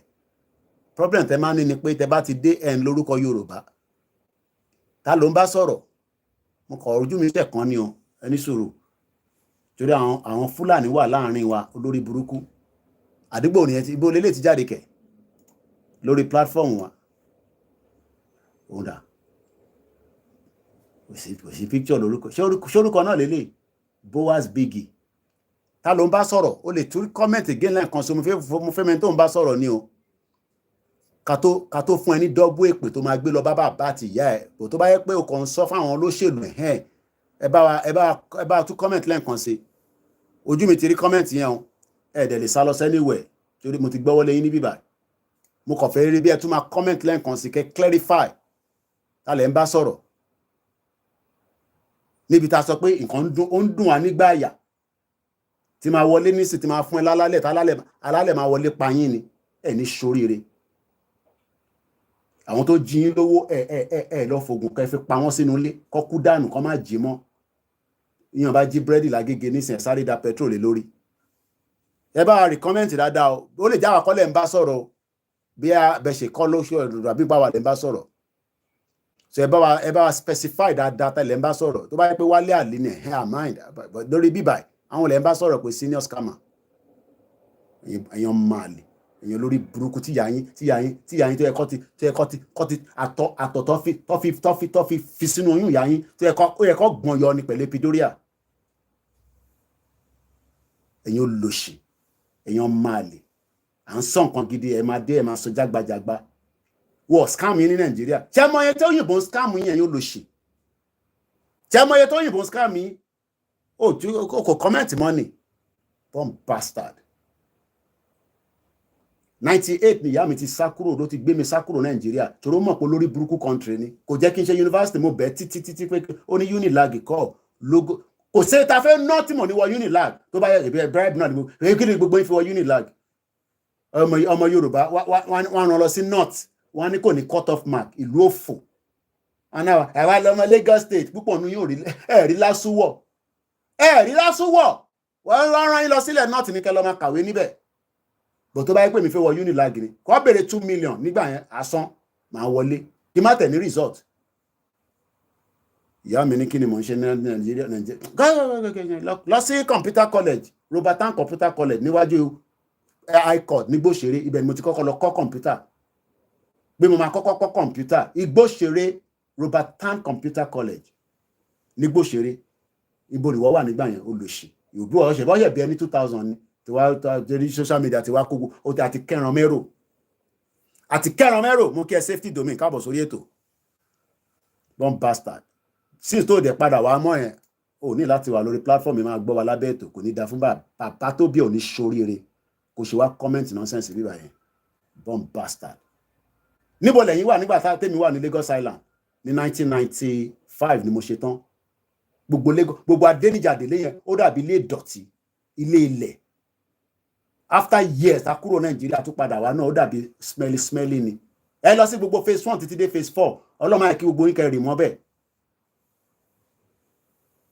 ìwọ wọn wá social media wá kó gbogbo àpapọ̀ àwa àní wá mọ kíláàsì ara wa kò ní da fún yín àwa máa ní kíláàsì a máa rẹra wá lẹ̀ máa ní lórí ọ̀rọ̀ Yorùbá nation Mercedes lọ fi ń gbé mi lọ sí school private primary school ni mo lọ ó sì wà níbẹ̀ lọ tó bá bíbà bẹ́ẹ̀ dà pé rọ́ọ̀nù mọ̀ pa lọ síbẹ̀ ní èní ṣìwọ́ mọ́tò kò ní kí dáńfó gbẹdé kílò kó wá náà lọ sí onward nursery and primary school ó sì wà níbẹ̀ ẹ̀yin idiot ìwà sórí social media ti wá kó ó ti kẹran mẹ́rò àmọ́ who is who mọ́ àwọn ìyá dáadáa jókòó sórí bíbà ẹ wá máa comment ẹ wá máa tutọ́ lé wọn lórí èpè lẹ́ máa gbà lẹ́nu èmi o èpè má fèpè ránṣẹ́ sí yín tí èmi nìyà ń jẹ rice lọ sí ìkalẹ̀ yẹn ọmọ mi ń bẹ̀ mí pé mo fẹ́ jẹun mo ní mò tí ebi tí pa mí ẹ̀yin olùṣẹ́ ẹ̀yin tẹ́ ẹ̀rọ jẹjẹ ẹ̀rọ jẹjẹ nínú ilé yìí kò ní ká fún ẹ̀rí sórí ogun máa pa yín ni ẹ̀rọ pé practical lèmi láì ogun máa pa gbogbo yín ni rice lélẹ̀ tá a ta sì sínú ilé tí mo ebi ò pa mí tó ń gbóná fúlẹ́fẹ́lí ẹ̀ ní kúure ẹ̀yin olùṣẹ́ ẹ̀rọ ra rice nínú ilé mo kí wẹ̀yìn grandma ẹ má bínú pé mo tún lọ lórí olépè lénìí àwọn Koiki bó dẹ̀ tún náà ní ṣépè fún wọn mọ́ àwọn olùṣẹ́ bon bastard èmi mo nínú ilé mi mo wà báwọn mi mo lè ṣe mo ti blọọkì mi dànù darí àwọn olóòdúdú àmókí ẹ à ń tọ́ nǹkan tó ń dùn alọ́kàn ẹ máa wá síbí báyìí máa sọ nonsense àfọyín 5,000 naira èmi ò láwẹ̀ o àrólé káàbọ̀ ó ná bẹ́ẹ̀ nǹkan rice àti butter ó máa ń lọ díẹ̀díẹ̀ ó yá padà sórí ètò happy weekend mo kí gbogbo yín mo kí ẹ ṣe gan ni Mr. Adékúnlé Mr. Idris ẹ ṣe gan ni the politicians have abused every one of us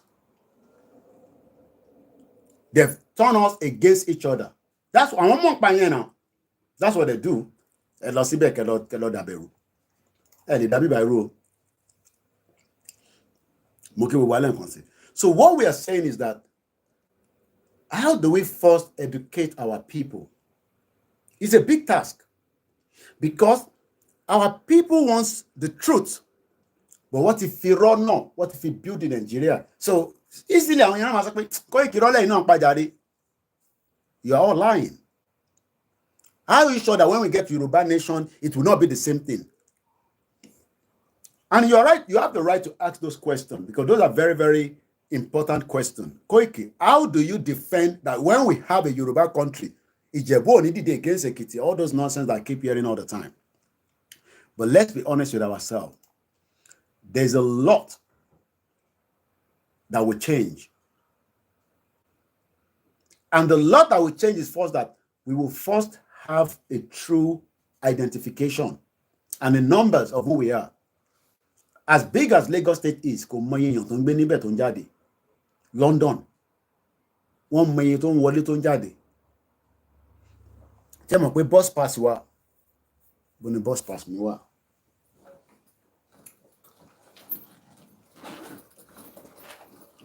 Bọ̀, ṣé mo wallet mi jáde? Donor, bank card mi ni máa ń lò. This is my Oyster. Mo kàn máa ń fi sínú wallet mi ni. I use my phone for tapping when I go out.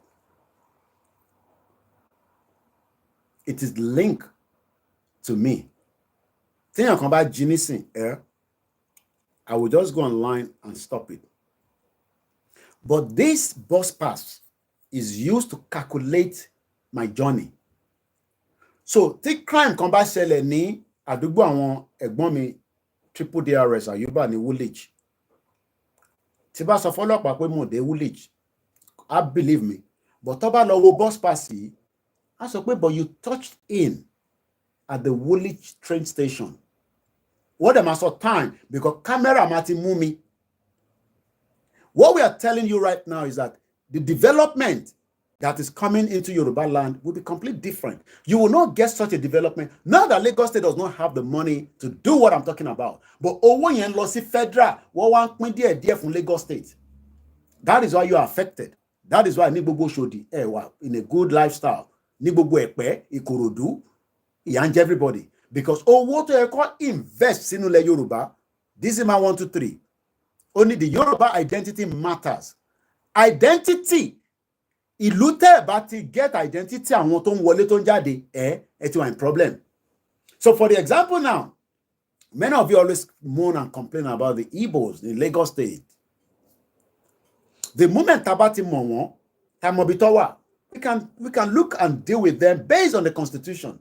But it is not Igbos nìkan ló ń wọlé. Problem tẹ́ your money yẹn. Ẹ rántí gbà tí forecourt àbí kí ilé tó dà wó ní Lagos State yẹn. Ṣé mọ̀ pé wọ́n jẹ́ kó yé wa. Wọ́n jẹ́ kó yé wa pé àwọn tí wọ́n don build ilé yẹn, most of them are not Nigerians. They are from Togo, Benin. Ṣé mọ̀ pé àwọn èèyàn san tax fún government. Because criminal ni àwọn tó ń kọ́lé yẹn, whoever it was, I don't care. Criminal ni wọ́n, because they will not operate in UK like that. Because before you employ somebody in this country, tó bá máa gbaṣẹ́ nílùú yìí, wọ́n máa gba gbogbo data ẹ to make sure that you are truly who you said you are. Not to come and say that I am OLAYOMI KOIKI. But ní ẹ̀yìn mi, èmi náà mo tún jẹ́ Túndé Kílàńkó. Ibi wọn náà ló pè é OLAYOMI KOIKI. So where we are right now in Yoruba land, across every part of Yoruba land, who is who. A kàn sùn, a kàn jí ni. Kódà ìyẹn lásán kan danger ló jẹ́ fún wa. But I understand. Tí Igbo bá ń ṣe drugs, tó ń ṣe yahoo láàrin wa, tó ń ṣe fraudulent fake drugs, we just need a system that can catch them. Ká dẹ̀ tí wọ́n sẹ́wọ̀n. Èyí tó máa wá gbé pẹ̀lú wa, ó máa gbé pẹ̀lú rules and regulation. But problem tẹ́ ní pé ẹ ti wá gbàgbé pé there are many other criminals tó ń wọlé Yorùbá. Tó ti wá darapọ̀ mọ́ra nísìn. Wọ́n máa wá sórí social media. Wọ́n ti lọ register people at kódà wọ́n ní passport Nigeria lọ́wọ́. Buhari told them to come in from Sahel. Bàbá mi Sulaiman Yusuf, mo kí yín sà. Ẹ káàbọ̀ sórí ìkànnì wa. Mo kí gbogbo ẹ̀yin èèyàn wa. Where we are right now is to then ask, do we truly have a truthful or a true identity? Tibabi nisi Mr. Timmy 01 pé _Victor. Do you have a real identity? Whether you are Igbo, whether you are Hausa, whether you are Yoruba, you are whatever that we say we are in Nigeria. But you will just say we are Nigerians. No, we are not Nigerians. Because Nigeria was never who we are prior before the 1914 fraudulent Olori Buruku amalgamation that the British joined us together with. But Koiki, what is joining us? We've got independence. Let's live in harmony. We will never have peace. Amamaja. To bring another genocide. We are concerned about that, but what we are pushing for will rewrite a lot of things, will change a lot of narratives, and they don't want that. Why? Because Nigeria ni koko benwon. They love Nigeria the way it is. Many of you also love Nigeria the way it's structured, and we can't live in that kind of structure anymore in 21st century. Anybody asking you that we should continue to live in that sort of structure in Nigeria, they are part of the criminal gangs that the Labour Party now wants to tackle. And you think criminals, we will target you.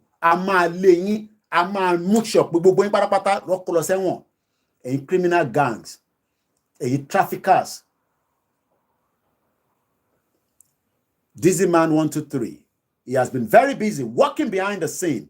Àwọn kan wà tẹ́ mọ́ṣẹ́ tó ń ṣe tẹ́ pé wọ́n ní gbogbo ẹ̀kọ́ la gbọ́dọ̀ sọ síta ni. Mo mọ àwọn kankan lórí platform wa. Àwọn communication tó máa ń send sí mi pẹ̀lú email wọn. Ṣé mọ̀ pé ibi tó wà nísìn ni kọ́kọ́ mọ who you are, identity ẹ̀. Inti Facebook fi ń jẹun lẹ́ni nìyẹn. Gbogbo Facebook tá wà lórí ẹ̀ yìí, data wa ló fi ń já ló fi dolówó. Data wa ló fi dolówó. Ní India, they have 500 million followers lórí WhatsApp. Do you know what that means? You wá ń sọ pé ó fẹ́ lọ gé orí èèyàn fẹ́ fi ṣògùn owó. This man ní Yoruba, yes. Okay. Yoruba intend to free ourselves from the born to rule mentality through Yoruba self-determination and freedom and prosperity to compete with the advanced economy.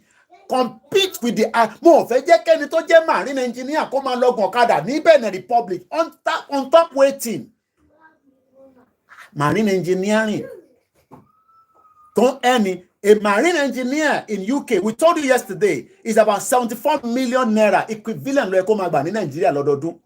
Irú ẹni yẹn lè kin pé pé brother mi mo ma get stock mo rówó lé san ní month kó lè lo lówó lé kíní 1,000 pounds ọmọ Koiki send account ẹ sí mi kó dẹ̀ send ẹ. Bó ṣe jẹ́ kó rí nìyẹn, bó dẹ̀ ṣe rí nígbà kan nìyẹn. Bó ṣe máa rí tẹ́lẹ̀ náà nìyẹn kó tó di pé wọ́n dá gbogbo ẹ̀rú àwọn Babangida olórí burúkú tí British support àtàwọn America. I don't think some of you understand where we have been for the last 63 years. Ẹ̀yin tẹ́ wà Nàìjíríà, ó jẹ́ ká lè pè yín pé mo need the 2,000 pounds. Tó bá san salary fún mi ní next month ní máa san. Wà á lọ́dà Koiki kò mátà. Ó dá báwo ẹ kí n send ẹ Alex Mamu onígẹ̀ ńlá mo kí ẹ brother mi kò ní bàjẹ́ fún ẹ báwo ni weather tẹ̀ fine lẹ́ni. Ọlọ́run wá bá wa ṣe ó fi òjò ó fi lé conservative lọ pátápátá gbogbo ṣe àdánù wọn ó gbé lọ. Kò mí pé labour náà wá lè perfect but at least àtẹ̀ ìfẹ́ gbọ́n ọ̀run conservative mọ̀ bó ṣe máa rí nìyẹn. Ẹ̀yin tẹ́ ń sọ pé kò ní bọ́ sí 4 years ni labour fi ń prepare mind wọn pé sẹ́ a máa lé conservative lọ bó ṣe máa rí nìyẹn. So ìta wá sọ pé bọ̀ Koiki yẹ ká ti gba Yorùbá nation a lè gba Yorùbá nation because àwọn kan ò fẹ́ Yorùbá nation wọn náà wọn ò gbàgbọ́ yé ẹ̀ dáadáa. Wọ́n náà gbọ́ yé Yorùbá nation yẹn ó dàbí ìgbà tẹ́ pé a fẹ́ kọ́ àwọn lọ sínú another wàhálà because wọ́n ò ní understanding. Good evening to you, my brother, at exactly 4:15. Mark Ben, but I don't want to believe that you are insinuating the crime is domiciled in a particular. No, definitely not. I would not. I'll be very stupid. You see, the reason why I keep pointing on the Igbos, the Yoruba believe that they are the problems. So if I start taking it away and say Lebanese, they will say, Koiki, what about the Igbos? But we know that they are in Ogun State. I have said it clearly. It is one of the most ritualist states in the whole of 36 states of Nigeria today. So we are not here saying that the only crime is instated by the Igbos. But what I'm saying that the Yorubas, because of the frictions that the bastard British put on us, because if the Igbos were on their own in the 1913, there was nothing called amalgamation. No, there will be less problem today. I'm sure you all agree. But the West knew that by putting us together, we will continue to fight. There will be bigotry, there will be this, there will be that, there will be bigotry, there will be all kind of manners. And also the Facebook, and also especially Twitter. Oh my God! Teba ribo se gbasi fún Dr. Segun Oni lórí ọ̀rọ̀ pé ó ṣe Yorùbá party. Teba rí nǹkan táwọn ọmọ Ìgbò yẹn kọ. Kò ṣe máa sọ síta. So we are not here attacking the Igbos. No. But I will attack the Igbos that attack us as Yoruba nation because Simon Ekpa will not attack us. But what we are saying is that there is so much fight between these two major ethnic groups. The question then is, for peace to reign, let everybody go their separate ways. So that we own the land. If they buy the land from us, we will decide whether, and how they will live with us. So we are not here, pushing that the Igbos or not the Igbos. What I'm just saying is I tend to use that phrase because I know our Yoruba people. And I know it's the same thing on the other side. Don't come and argue it. I saw how many Igbos commented on that particular post. Lórí ọ̀rọ̀ election tó ṣe ṣe tán ní Yoruba political party. Kódà kò sí nǹkan tó fi bàbá yẹn wé. But I'm not here to be talking about that. So let's come back to the conversation. But the most important thing first is we want to affect by identity wa. Tí bá sọ Yorùbá ní sàfọmọ Ìgbò tó bá gbọ́ ló máa lè understand. Tó bá gbọ́ kò lè understand. But identity wa, we would not achieve it in Nigeria today. Yes, we'll be known as Yoruba people, but under Nigeria. What is Nigeria? And should we be protecting Nigeria against our identity? So, anything so Koiki, but this thing is not going to come up like you are talking about. No, it can happen.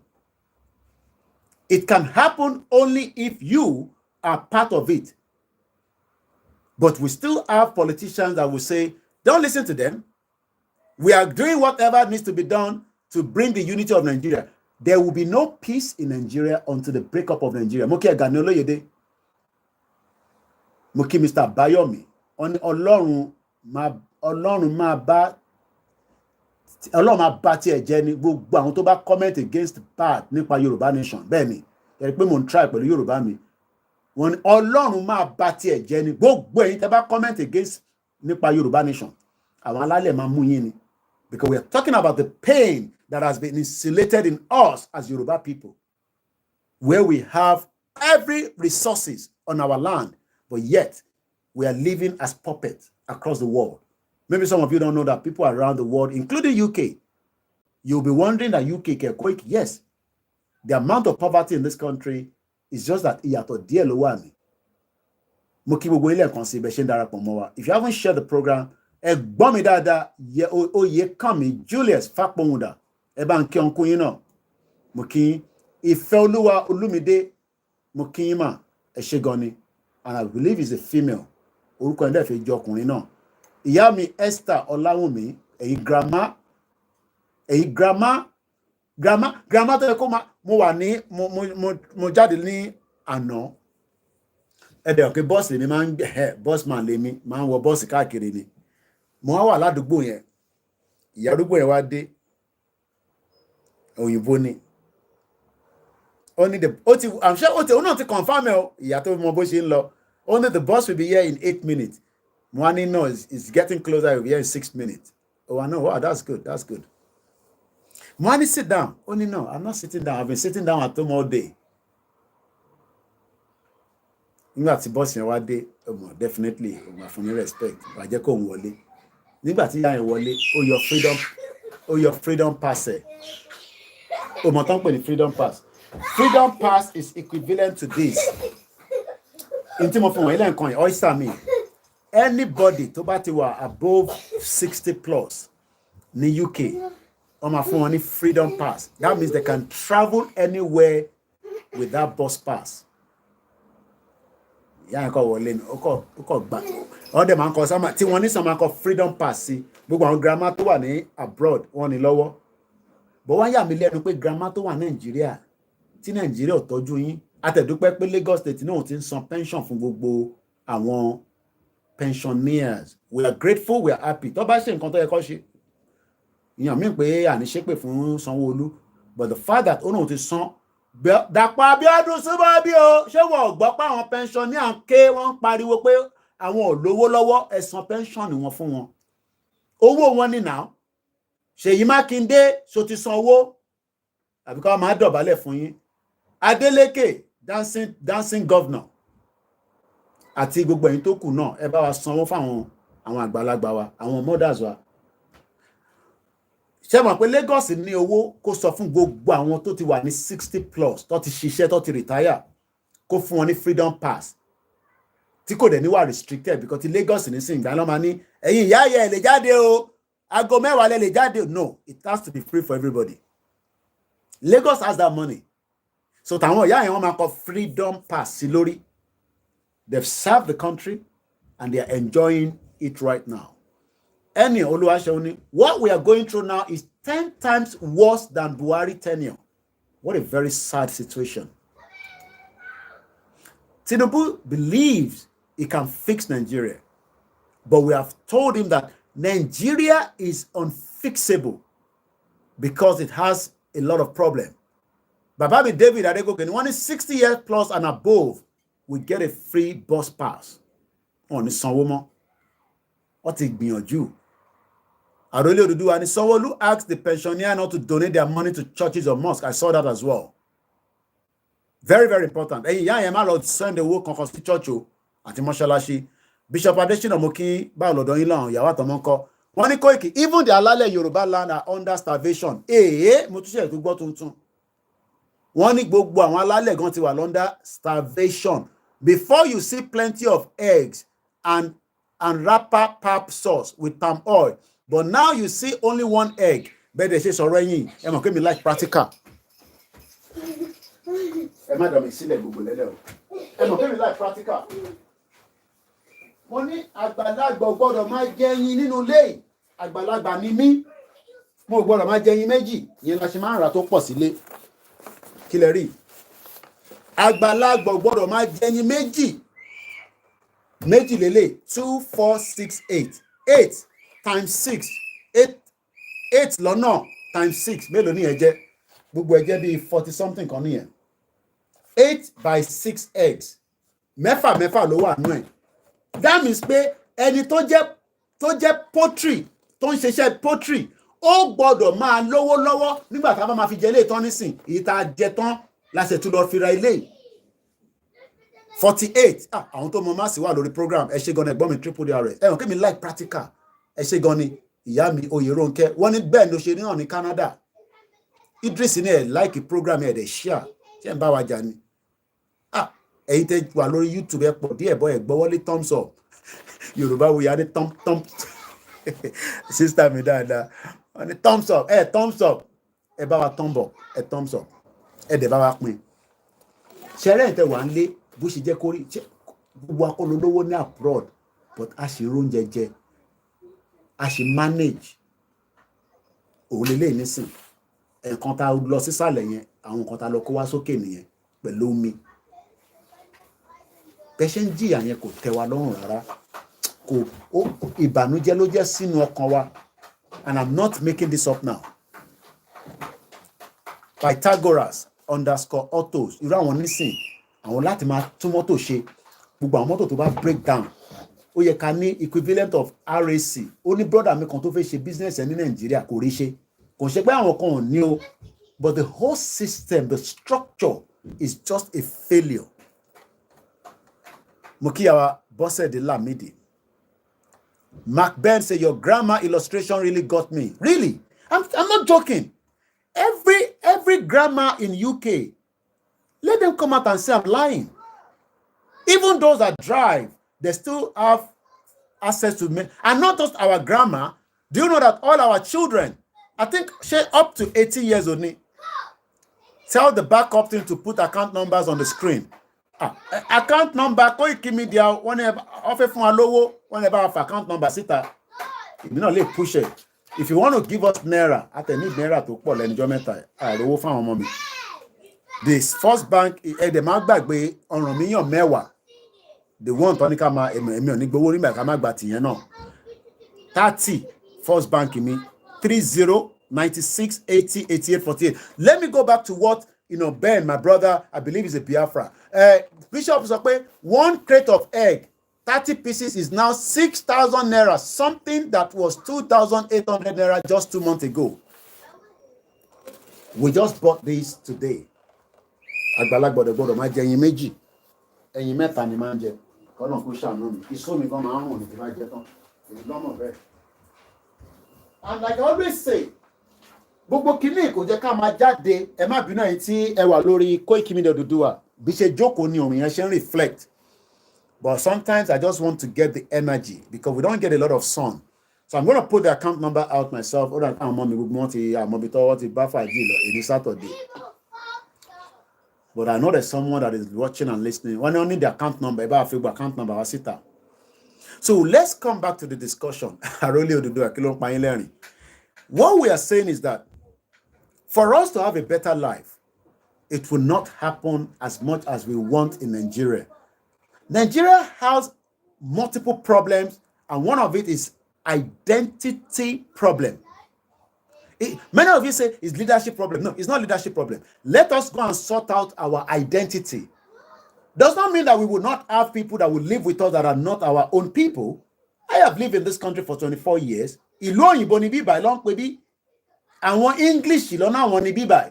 Èmi lèmi kúrò l'Africa tí mo ní mo fẹ́ gbé bíbá just like they did the same thing during the exploration. Bẹ́ẹ̀ ni ẹyin mẹ́ta ni àgbàlagbà gbọ́dọ̀ máa jẹ ẹyin méjì tí bá dẹ̀ jẹ́ mẹ́ta tán màmá sọ para mi nílé ìwé mi ni mo orí bọ́ọ̀sì nìkan ló kàn máa rún dè ní tí sọ bá lọ wá àwa máa ka pépà tó bá ti fẹ́ so bẹ́ẹ̀ ló máa mú pépà jáde tíyàn kan bá tó wá jókòó sí ẹlẹ́gbẹ̀ẹ́ ìsóyà máa wà á rìn dìmọ́lẹ̀ ni o tó bá lọ gbédì sókè òun náà máa mọ̀ pé wọ́n lọ so tí sóyà bá ti wá lọ sí tó ti gáàsì ẹ̀ ti jáde òyìnbó dẹ̀ máa ń respect dúdú wọn mọ̀ nígbà bí wọ́n máa ń bẹ̀rù wa ni ọ̀bọ̀ dúdú dẹ̀ ló so kí n má lọ dá wà lálẹ́ lórí bọ́ọ̀sì tí wọ́n mọ̀ ẹ̀yin tí wà lórí Instagram ó máa ló máa padà. Gramani, I have been using my own bus pass for years now. God bless the British. In turn of him bless wọn náà nìyẹn. Wọ́n dẹ̀ ń tọ́jú ọmọdé. Wàláì, alájà mi kan máa ń sọ fún mi. Ẹ̀yin tí wà lórí Instagram, ó máa lọ, a máa tán padà. Ó ti kù 12 seconds. Neck Electrical. Ó ní, about the Oromiyan, please sir, I've input my ATM card to pay, but not true. No, you will not be able to make a payment. Card yín kẹ̀ lórí website. Nigerian card does not work like that. And in Nigeria, a country, you cannot make a payment on the website on the Oromiyan because the Nigerian card is not accepted. The Nigerian government doesn't have money to pay for such. So if you're one of those in Nigeria trying to use your card, frustrating you will need the Naira account. So Erita Sewakale for you need the Naira account for the Oromiyan. It's only 10 Naira, and if you can do more, that's fine. So Neck Electrical, anyone in Nigeria, anything abroad, you will be able to make a payment using the Gramani, èmi gan ma ẹyin méjì lèmi náà máa ń jẹ Koiki. Bó ṣe rí nìyẹn. They've really suffered us, and this man sọ pé Lagos, the city of excellency, is a trademark that can be registered anywhere in the world, while the Born to Rule trademark won't pass a trademark in the UK. Mark Ben TV says, wow, you are awesome with this fact. I take time to pay for as many school children passengers I bought keke with. I just knew it would be different over there. Yes, let me go back to that one. My children and many children in UK are a lot. Those children, sometimes I keep telling my children, I say, look, stop throwing away this your Oyster card. We have to pay for it to get it. But it is free up to, I believe, when they are 18 years old. So they will not pay for the bus pass. It's free throughout. The account number, the WhatsApp number, me send message to me. I'll forward it to you. And if you don't have my WhatsApp number, you might want to take it down now. The two numbers is +44 759 405 0979. But because sometimes the way I call it is different from the way you all want it. +44, which is the UK code. Then you have the 759 405 0979. Or you can call the other studio number +44 74 0440 5917. Do you notice the egg here is not as sweet as our egg in Yoruba land? Because the one here has been injected with so many things. Until me of account number, sit at the very that the want is soon. I'm going to phone low by. So I better go and do that. And we like money. So let's come back to the discussion. Because what we are eating at home is natural. What we are sorry to Grandma Felicia Jagbe. What we are eating here is not natural. Most of it are frozen, and most of it are not as sweet, like Arole Dudua said.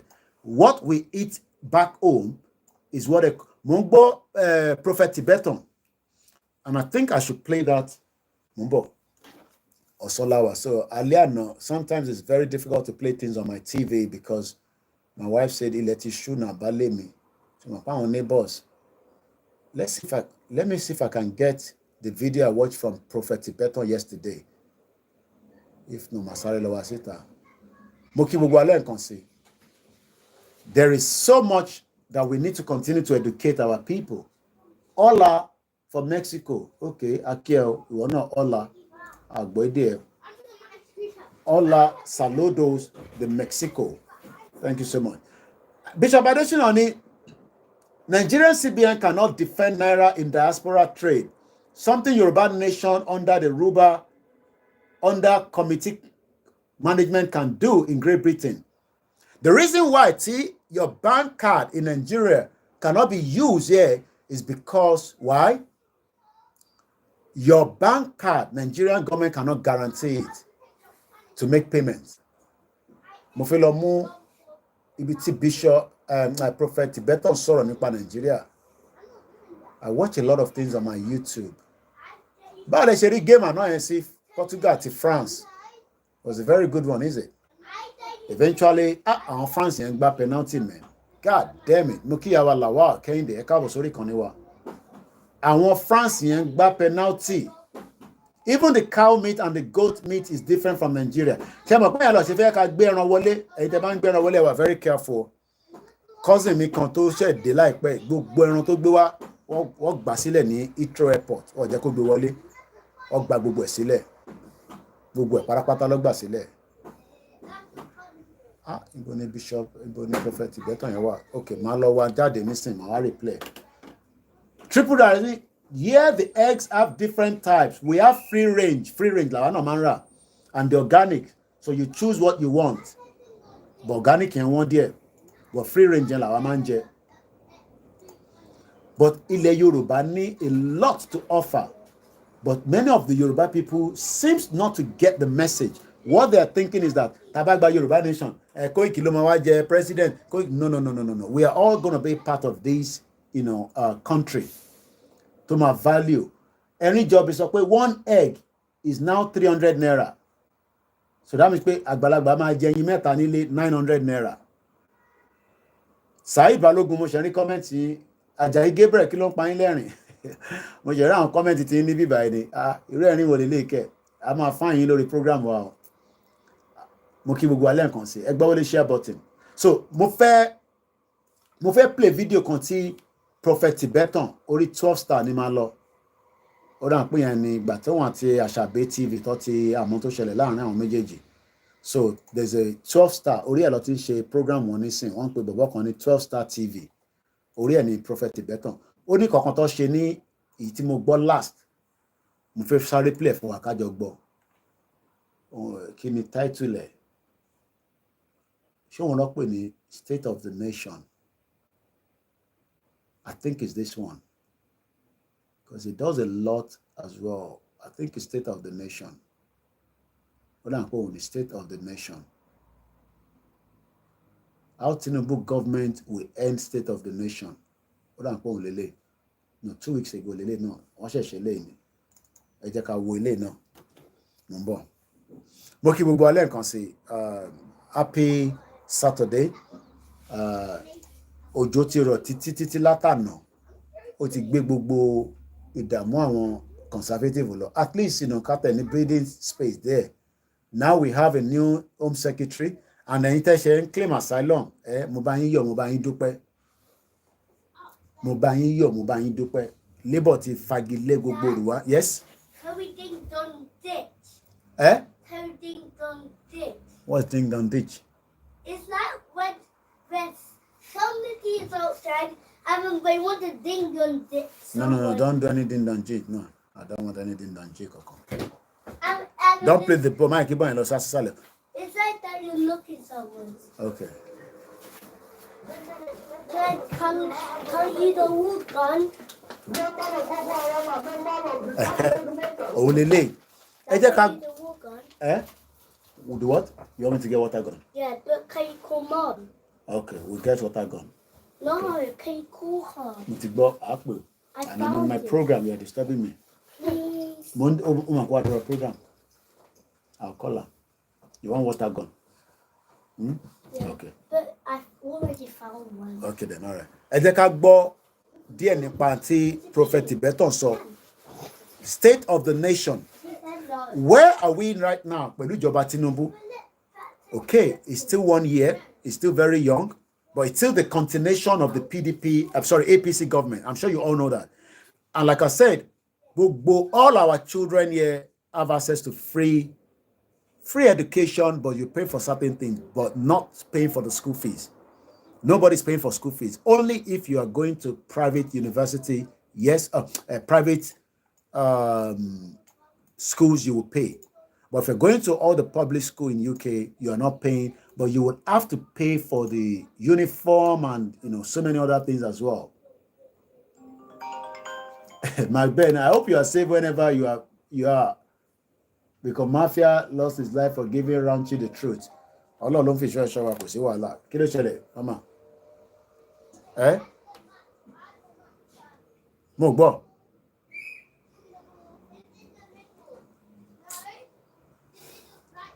Can't disturb our program, my lady.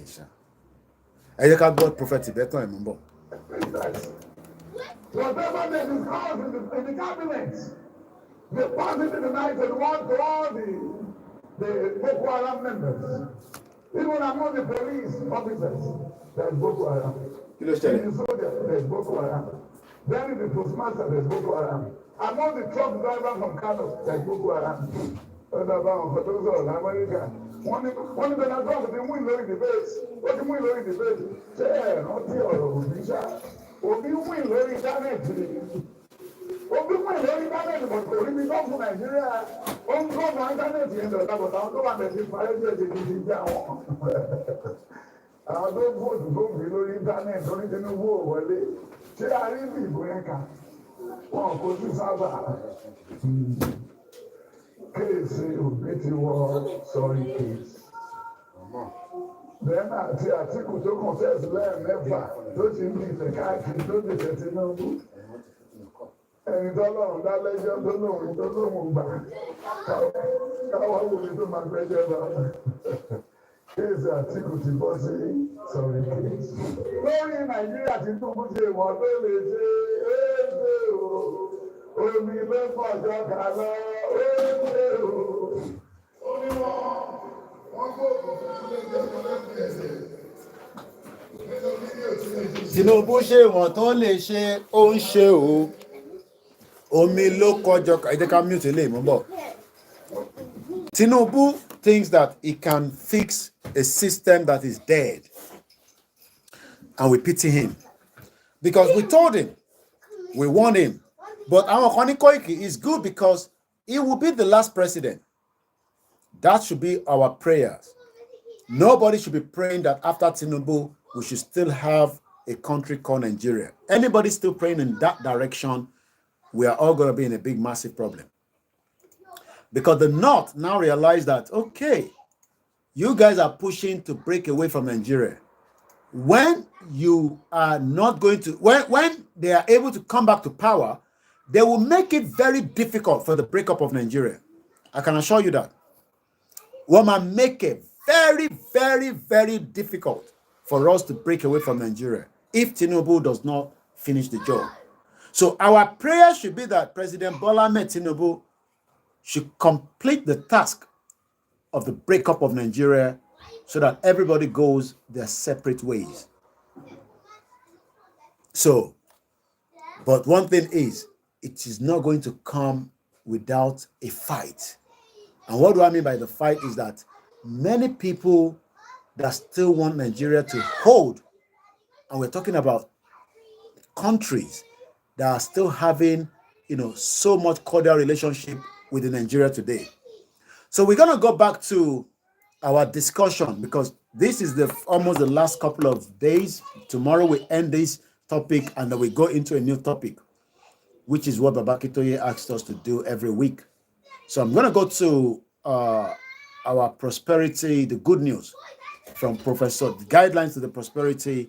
So Tinubu has to do what is needed right now so that we can be free as people.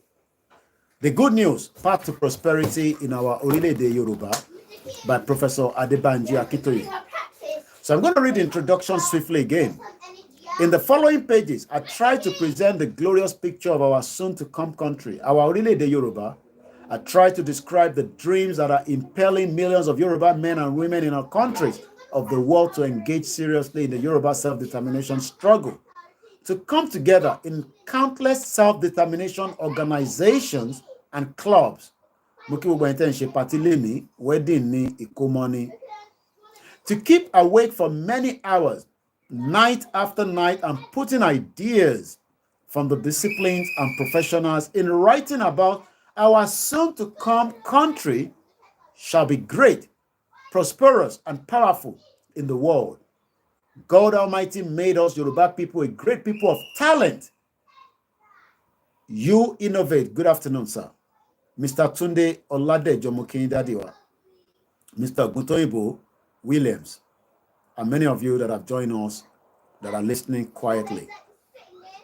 How do we then end up having a Yoruba graduate of marine engineer riding Okada in Benin Republic when we have talent and we have intellect and we have skills, and the large numbers of us are now pouring out those gifts into ideas that will make our country one of the greatest and the most famous country in the history of the world?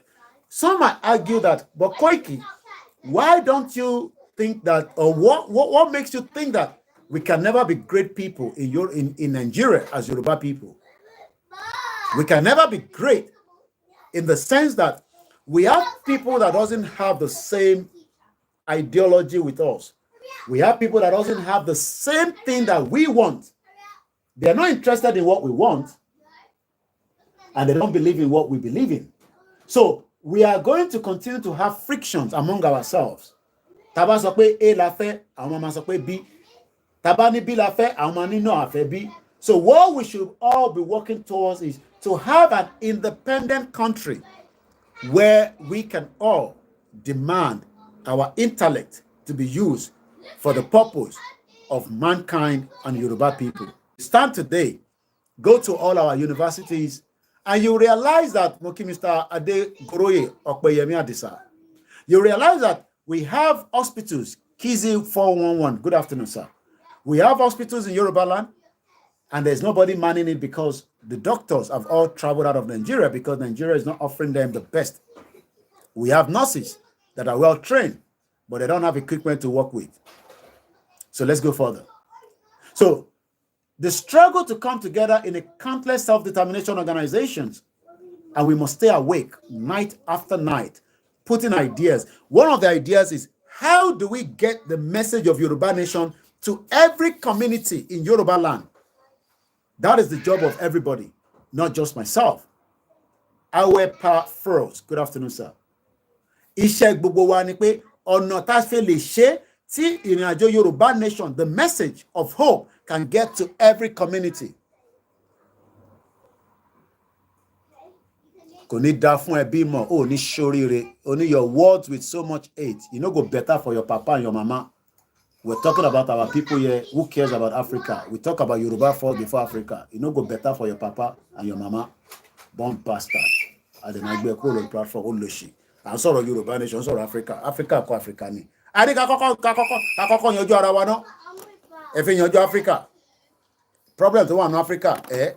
Tó bá yẹ pé ẹ fẹ́ yanjú ni. Gbogbo amadarúgbó sórí ẹ̀ ni. Àwọn Ṣeun Kútì ló fẹ́ yanjú Africa. Òun dẹ̀ ń gbádùn, ó lè travel around the world. Ó ní visa tó ń gbé káàkiri, bàbá ẹ̀ ti ṣiṣẹ́ lẹ̀ fún. Bàbá ẹ̀ ti ṣiṣẹ́ lẹ̀ fún. Àwọn fix Africa, Yoruba country la fẹ́ akọ́kọ́ fẹ́ gba Yoruba, akọ́kọ́ gba identity wa. Ká tó máa sọ̀rọ̀ Africa. Africa kọ́ Africa ni. Ẹ mọ problem tó wà ní Africa. Olóṣì. Mo kí Mr. John Dani ọmọ àlè. Let's come back to the discussion here. We are intellect and our skills. Gbogbo ala ní skills. Kò ń ṣe gbogbo ala máa lọ sí university, la máa lọ sí polytechnic. But every Yoruba tó bá jẹ́ true blood ọmọ Yoruba, ó gbọ́dọ̀ ní skills kan lára. Bẹ́ẹ̀ni, àwọn Mali, à ń sọ̀rọ̀ Yoruba, ń sọ̀rọ̀ Africa. Africa kọ́ Africa ni. A ní ká kọ́kọ́ yanjú ara wa náà. Ká tó máa yanjú Africa. Tèmi tẹ́sí àwọn bá dúró la mama. Bèbí ẹ̀yin Yoruba náà lẹ ní o tí gba nǹkan tó pa, o tí gba ọwọ́ tí tèkúdà, ó ń béèrè ikú tó pa bàbá ẹ̀. Wọ́n pa wọn náà dànù. Wọ́n máa pa ẹ́ dànù ni. Fóònù ti kú ṣá láìla. Ṣé kò charge ni? Ó dà. Ó fẹ́ òun wá ikú tó pa bàbá ẹ̀, ọwọ́ tí tèkúdà. Wàá kọ́kọ́ gba ìkúdà yẹn. Thank you so much, Mr. Johnny. You're asking for who killed your father. You never collect the cutlass. Collect the cutlass, then ask who killed your father. Because the person who killed your father, now he go give you the cutlass. You go, I call Belori down. I Belori.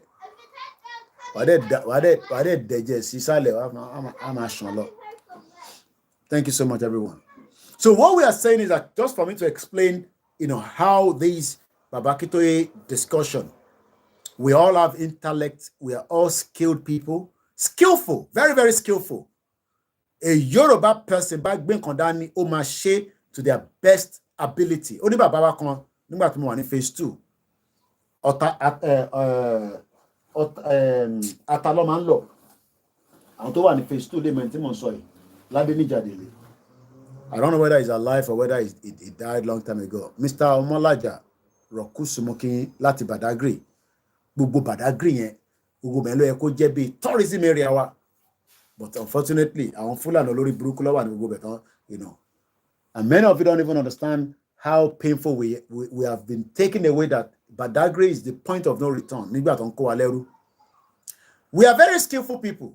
Tí bàbá ìbá lọ́ta fún yín àwọn tá yẹn kò ń ṣàwọn àwọn tó máa ń já yẹn tó bá very skillful, very, very skillful.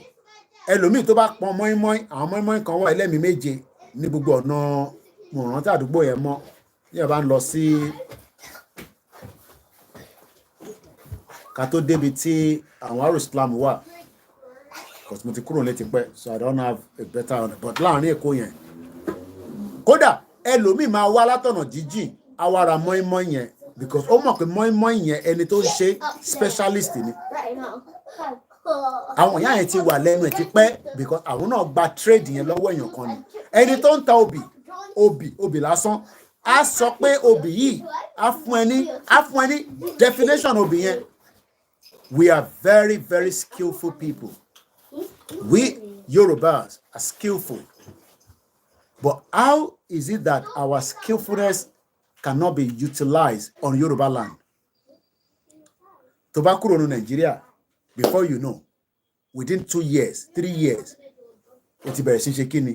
you are becoming part and parcel of a system that is working. Within 3 years, your brain power will be working. Within 10 years, what is the director? Within 15 years, once sọ pé tó bá rí director yẹn wọ́n lè ṣe kankan.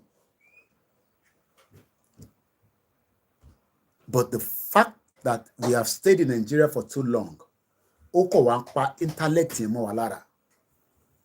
Kò wá jẹ́ ká rí skills yẹn ká rí lò fáwọn communities wa. Ṣé rí èyí tẹ́ máa ń rò pé Nàìjíríà yẹn ó fine gan tó máa ń show yín ní Lagos. Ẹ travel lọ sọ́nà, kò ń ṣe pé àwọn ibì kan wà náà tó wà pa gan ní gbogbo state kankan. But ẹ kàn drive lọ sáàárín àwọn rural areas. Ẹ máa béèrè pé ṣé ṣáṣì wà nínú back in those days.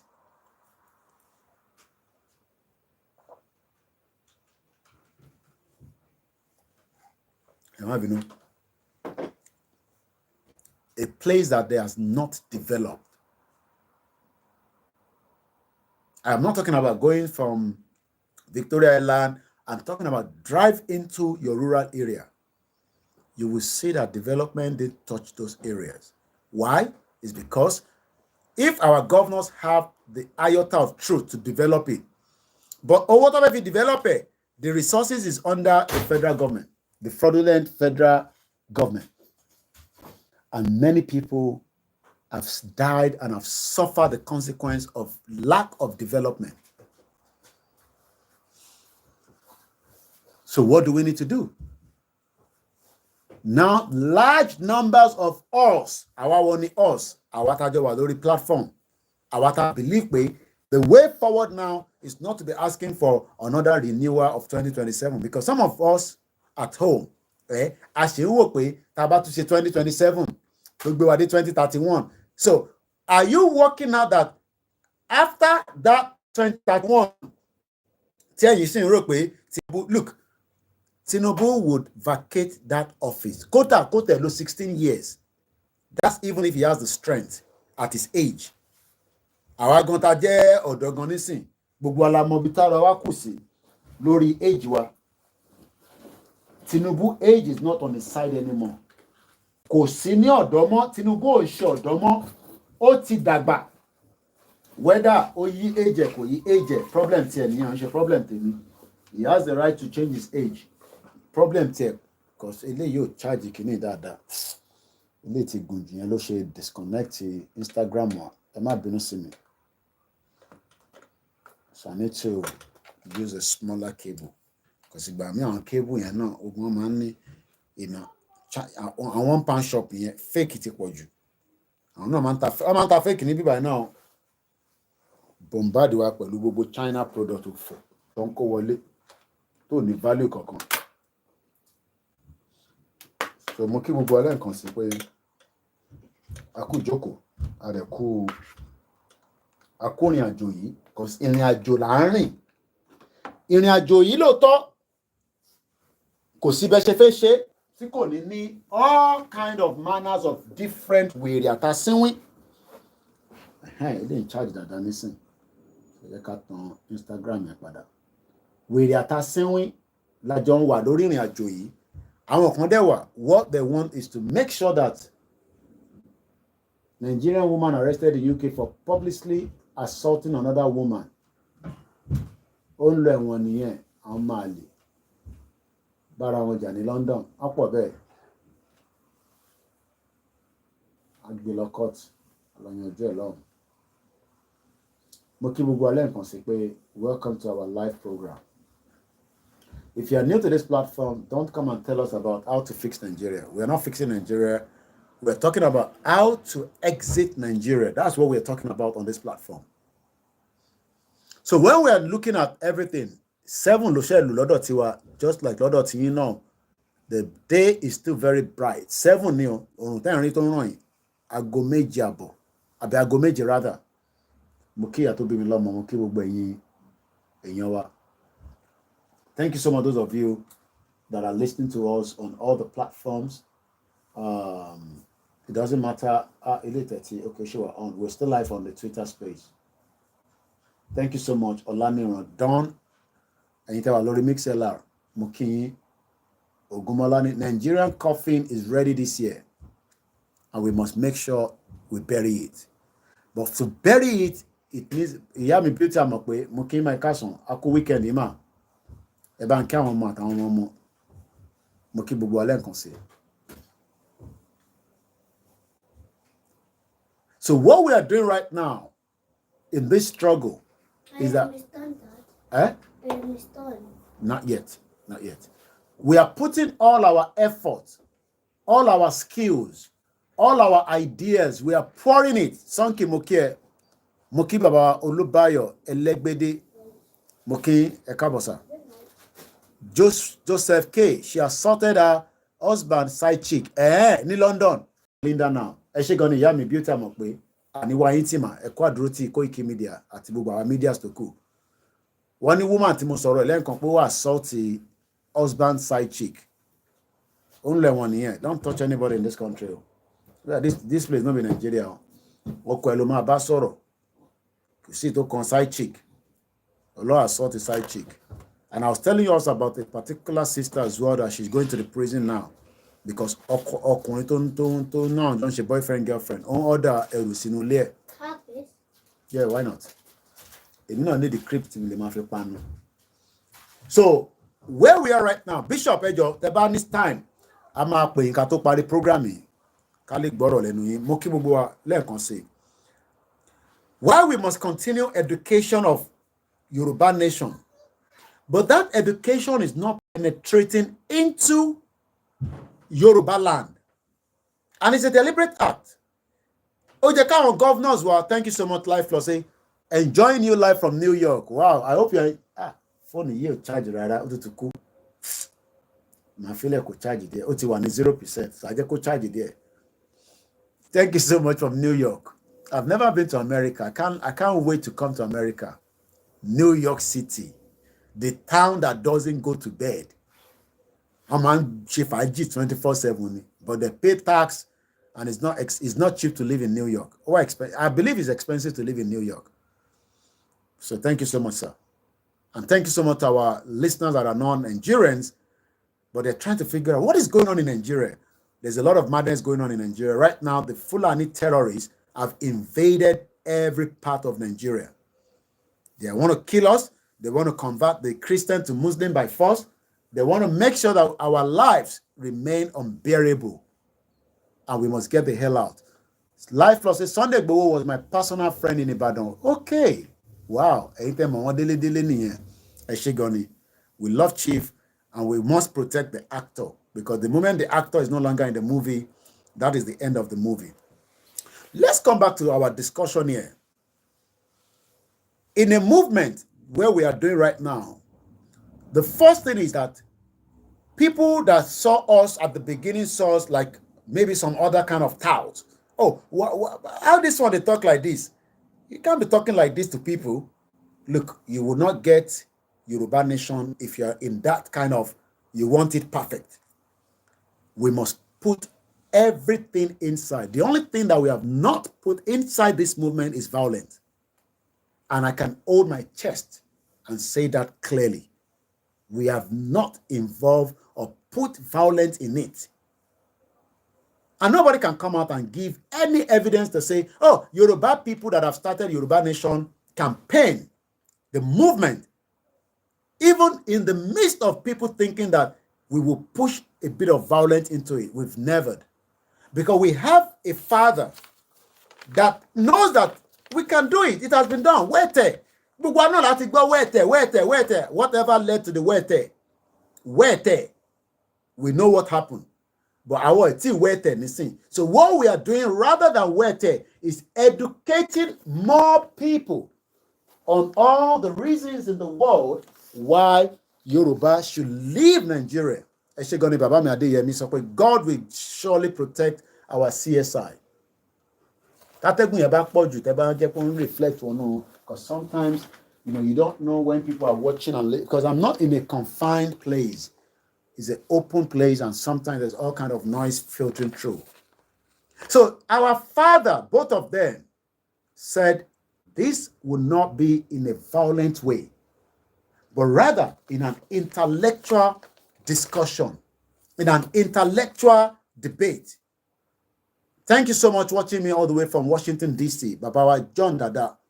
Many Nigerians are living in America and they're doing very, very well, whether they are Yorubas, Igbos, or Edo, Bini, and probably some few Hausas as well.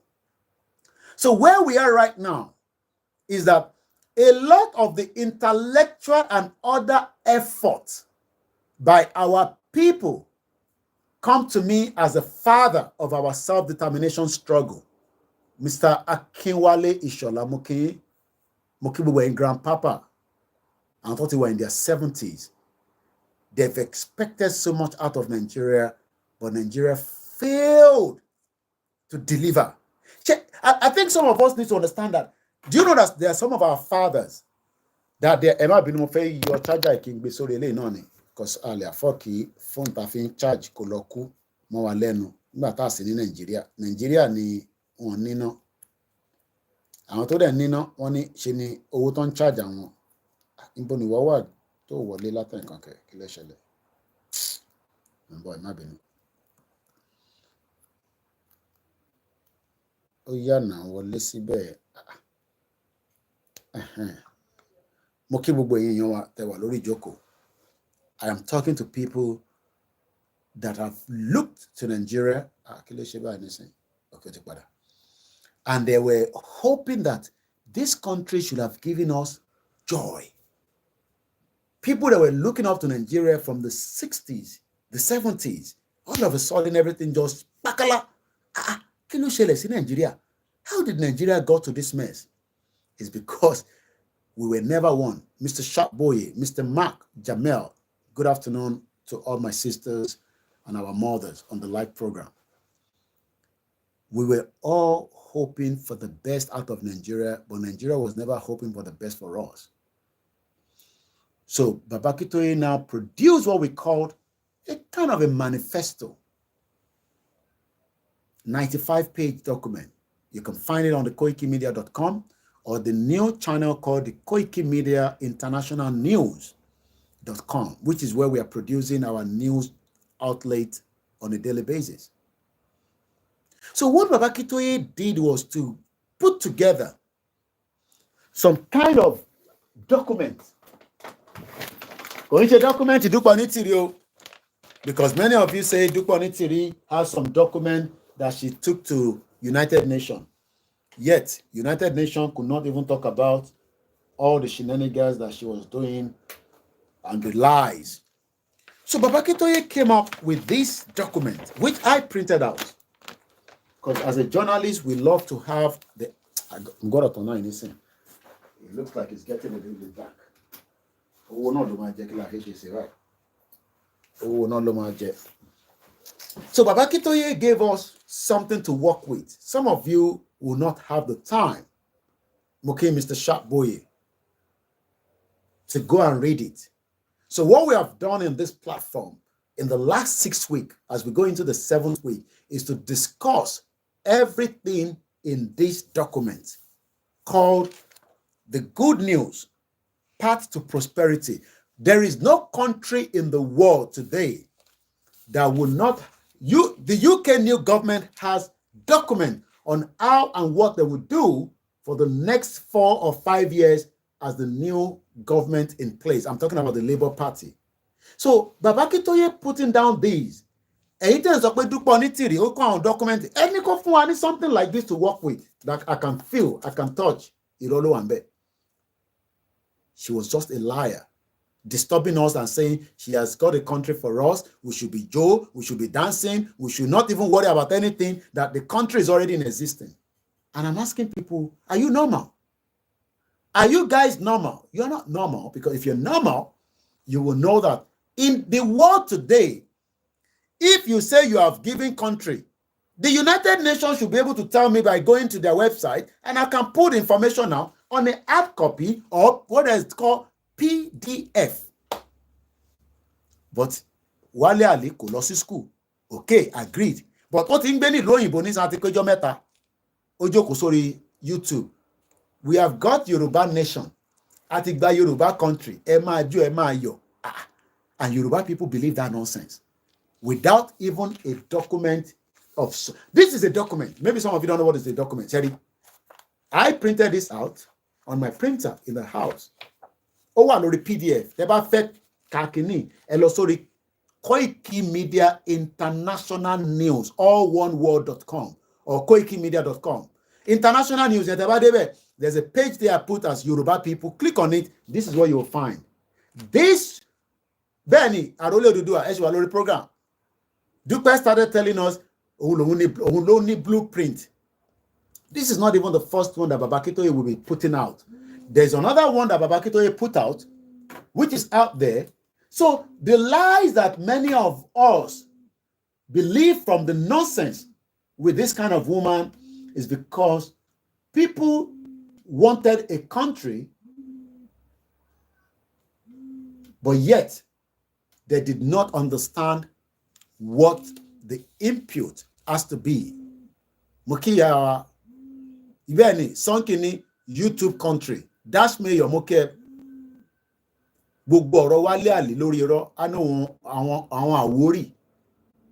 You can tell that sometimes UK no. I'm sure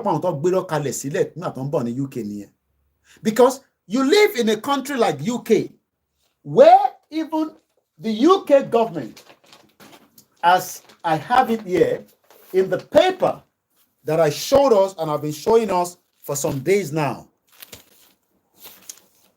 Labour heading for historical win. Labour, if you go on their website, okay, let's find some, let's test something. Labour manifesto. Let me just go on Google. Type in Labour Party manifesto for let's say Google to be daddy. Let's click on this. The Labour Party Manifesto 2024. Our plan to change Britain. This is a plan that when we have Yoruba country, there might still be some kind of amendment with these. It's a draft.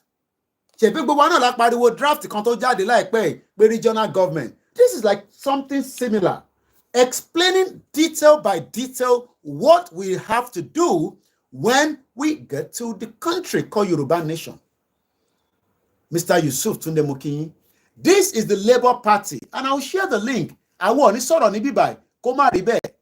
read the Labour Party Manifesto 2024. Why are we now believing that Dupa Onitiri no only blueprint? Loriro. adélé káàbọ̀ apá kẹrìndínlógún ìjìnlẹ̀ ti ya wèrè ó ti sínwín Turkey ti sú ó fẹ́ sá kúrò ní Turkey lọ sí Amẹ́ríkà wọ́n ò ní fún ní visa láti Turkey bí kò níwèé ẹni tó bá ní Turkish passport ní Amẹ́ríkà máa lè fún ní visa for the fact that he lives there ó ń ṣe renewal ní every 6 months or every 2 years ó dẹ̀ ti lè fi ọ̀rọ̀ Yorùbá nation lọ fi parọ́ pé wọ́n fẹ́ pa àwọn wọ́n fẹ́ ṣe kìnnìkan kọ́kọ́ wò pé ké ìbáwọn kan lọ́sẹ̀ deport dé láti Turkey 103 people and then people go and sit down there and then wọ́n sọ pé apá kejìdínlógún ẹ wá ń ṣàdúrà ilẹ̀ Yorùbá ti dúró ilẹ̀ Yorùbá ti dúró what kind of nonsense and some people are crazy man báwo làwọn lè ṣe báwo ló ṣe dá abroad nù but àwa mọ ibi tí jìnlẹ̀ ń lọ Amẹ́ríkà ló fẹ́ lọ kò lè gbá Turkey dé Amẹ́ríkà gbogbo ẹnu mo fi sọ the visa will not be issued from there because kò ń ṣe full resident ní jìnnẹ́lì kò ní full resident wọ́n fún anybody ní full resident ẹni mo parọ́ mọ́ ẹni kó jáde kó sọ pé Koiki irọ́ ló ń pa mọ́ òun ìjìnlẹ̀ doesn't have full resident lóòótọ́ àti gbàwé òun ṣe tó easy 15 years ló take èmi náà kí n tó lè gbàwé mi ẹ̀ńtọ́ bá ti bí síbi but Turkey tí wá yàtọ̀ sí gbogbo ọ̀rọ̀ Europe and Turkey is not part of Europe but bọ́n ṣe wá di pé wọ́n ń jẹ́ kó gbá ball is politics Turkey tẹ́ ń rí yẹn is not part of European country o but wọ́n ń jẹ́ kó gbá ball politics ló ń play pẹ̀lú wọn ẹ mọ̀ pé bígbà tẹ́ pé wọ́n fún wọn ní nǹkan jẹ kó lè bá jẹ́ kí ẹ̀mí wọn máa rò pé wọ́n ń bọ̀ wá di arapọ̀ mọ́ European country but the standard there is an European country tó bá débẹ̀ but wọ́n ní tiwọn náà lọ́wọ́ freedom of kíní wọn of speech wọn kò dára.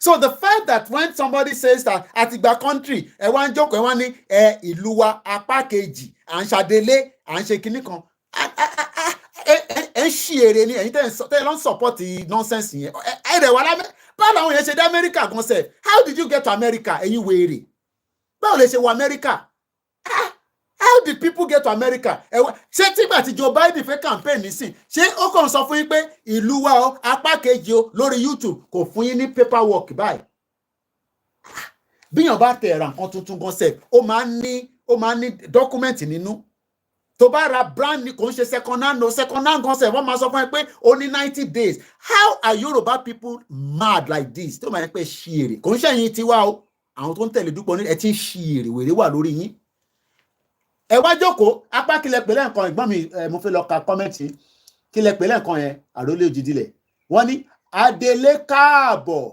apá kẹrìnlélógún ìjìnlẹ̀ ó ti ya wèrè ń tẹ́ lórí ó rẹ̀ níyàwó nílé ṣá ìyàwó ò dẹ̀ pẹ́ sínú ilé pé balẹ̀ mi nonsense lẹ́ ń ṣe ìnà àbí irú ìjìnlẹ̀ yẹn á ti threaten ìyàwó ẹ̀ nínú ilé irú àwọn máa jẹ́ husband abuser.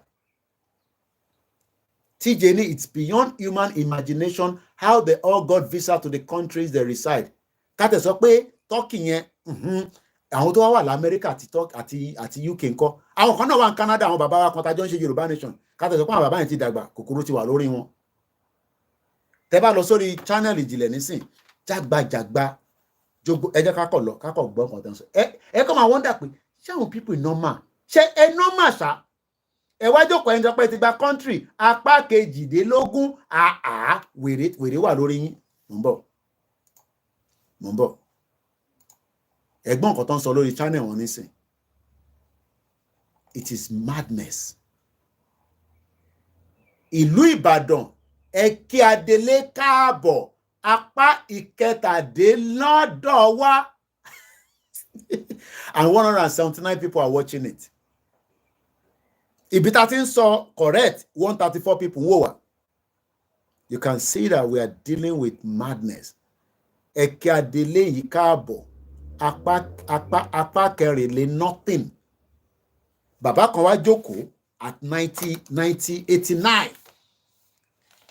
Ó wá draft eléyìí ó kọ síta àwọn kan wá bá type ẹ̀ bí bàbá kí tó bá tẹ̀lé type ẹ̀ tí ẹni pé kó kọ́ ó wá kọ́ pẹ̀lú àwọn committee kan àbí òun nìkan ló kọ́ ní whatever ó wá know that Labour Party ni mò ń sọ fún yín pé òun lè léyìí àwọn ò ní sọ̀rọ̀ kó má rí bẹ́ẹ̀ read the Labour Party manifesto ẹ jẹ́ ká ka díẹ̀ nú ẹ̀. Mumbo. Let's read the Labour Party manifesto for 2024. My plan for change. Ìyẹn Sir Keir Starmer ló sọ̀rọ̀. This election is about change, a chance to stop the endless conservative chaos that has directly harmed the finances of every family in Britain. A moment where we can turn the page on a set of ideas that our 14 years have consistently left us more vulnerable in an increasing volatile world. An opportunity to begin the work of national renewal, a rebuilding of our country so that it once again serves the interests of the working people. Is that not the same thing? The good news and the path to prosperity. Orílẹ̀-èdè Yorùbá. Ẹ wá lọ jókòó sódì ìjìnlẹ̀, ẹ wá ń ṣe prayer lójoojúmọ́. Ìlú Ìbàdàn, ẹ kí Adélé káàbọ̀, apá ìkẹta, adẹ̀rẹ̀ àwọn kan bẹ́ẹ̀ nísìn. Cecilia Adéníran ní, ẹ máa tẹ àmì 100. Àwọn ilé ti ya wèrè o. Ẹ máa tẹ àmì 100 àti gba country. Mo ń bọ̀. Ẹ̀gbọ́n kan tó ń sọ nísìn. Ẹ máa wonder pé how did Yoruba people get to this kind of situation? Ẹ máa gbọ́n kan tó ń sọ. Ẹ máa gbọ́n kan tó ń sọ. Náà rèé lẹ́kùnrẹ́rẹ́. Kọ̀lọ̀rọ̀ sí oúnjẹ tí òyìnbó fi fẹ́ pa ènìyàn dúdú. Òtítọ́ ọ̀rọ̀ kò sọ wípé ká má sọ òun o. Àsìkò wa ti tó báyìí láti sọ òtítọ́ ọ̀rọ̀ fún ara wa. Bí ọ̀rọ̀ ṣe rí gan-an láàrin òyìnbó àti ènìyàn dúdú. Ẹ má ṣe jẹ́ kí a tan ara wa mọ́ o. Ẹ má sì ṣe jẹ́ kí a fi ọ̀rọ̀ sí abẹ́ ahọ́n sọmọ́. Ìjìnlẹ̀ ó ti ń sínwín. Mo ṣe gbà pé ìjìnlẹ̀ ti ya wèrè. Ó ti ń sínwín. How did we arrive into this? It just shows the vulnerability of what Dúpẹ́. Ṣẹ̀rí Dúpẹ́, ó ti mú ẹpọ̀n ìjìnlẹ̀. Ó ti ra, ó ti mú dání. Tí ìjìnlẹ̀ bá dẹ̀ dìde, ẹpọ̀n yẹn máa já sí lọ́wọ́. Because this is totally nonsense. And we have people there. Don't comment. Òun lélẹ́yìí. Àwọn wèrè. Love, love, love, love, love. Àti gba country. Love. Àwọn wèrè. Ìyá kan náà wà ń bẹ, Ọ̀jọ́rọ̀ Elizabeth. Ìyá yẹn ti ya wèrè. Òsínwín. France lòun ń gbé. How did we arrive there? Is because we have people that have dementia and mental problem. Abimbola, love, love, love. Joe Shobawale, love, I love it, I love it. Emma love, Emma like it. Emma thumbs up, Joke Akilolu. Gbogbo ilé nísìn wọ́n ti believe pé wọ́n ti gba country. Ìyá ẹ̀ Priscilla àwọn ìyá wèrè Amẹ́ríkà ló wà. Mo mọ̀ dáadáa nígbà tàbí Ìjẹ̀bú ọmọ Ìjẹ̀bú ni. Priscilla Ajayi. Democratic Republic of the Yoruba. Ó ń dúpẹ́ lọ́wọ́ Saint Modúpẹ́ Ọláọmọ Báwà Onítìrí.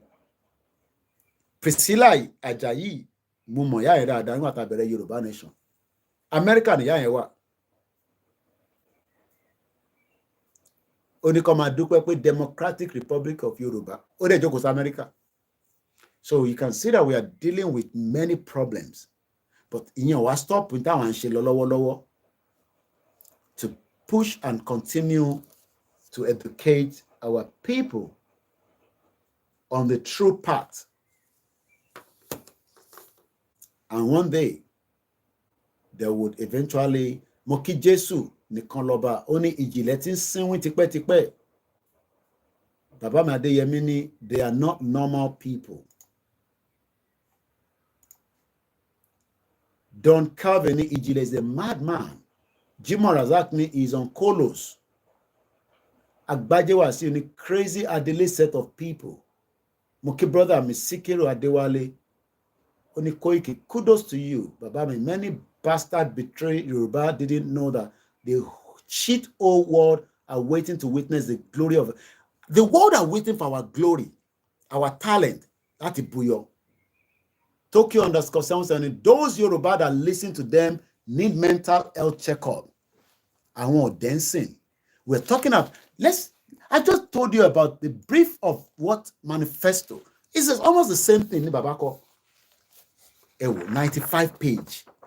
Ibi tá ṣì dé so far, òun ni ibi tí a máa make sure pé politics ti wa kò ń ṣe politics. Rúbó ṣe election UK ni.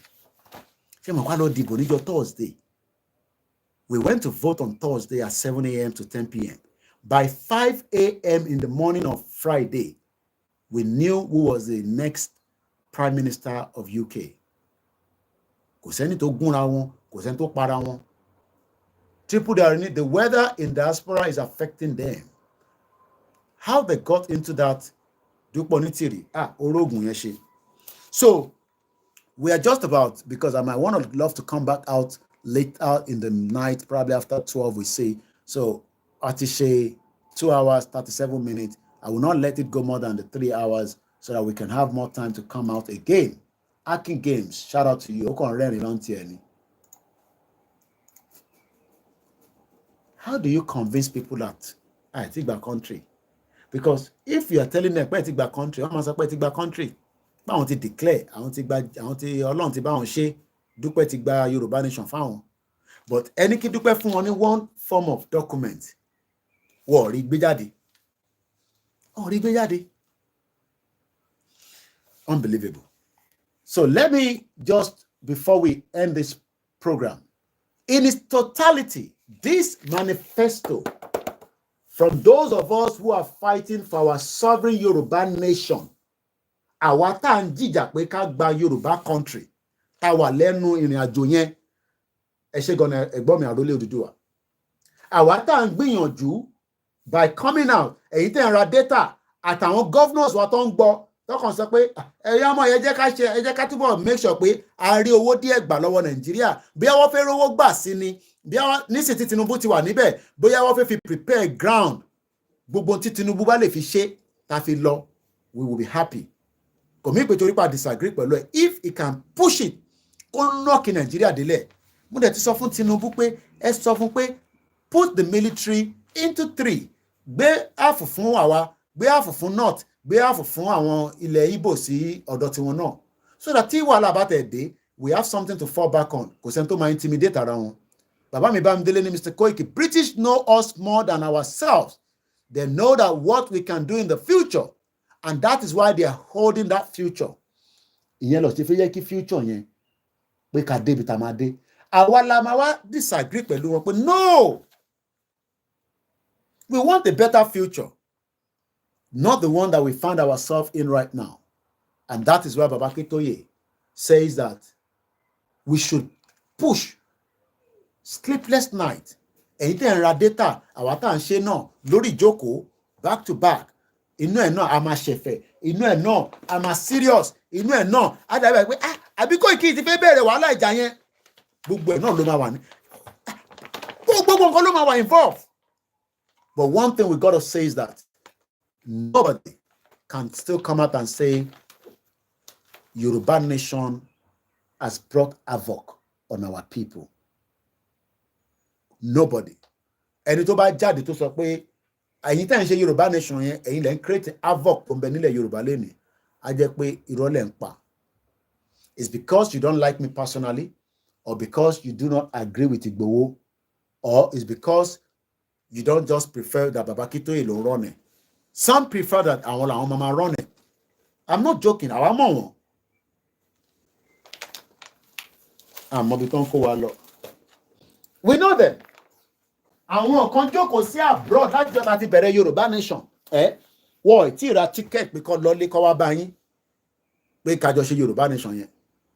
Yes, àwọn tó support kò mí pé tá bá gba country, we will all still be the same.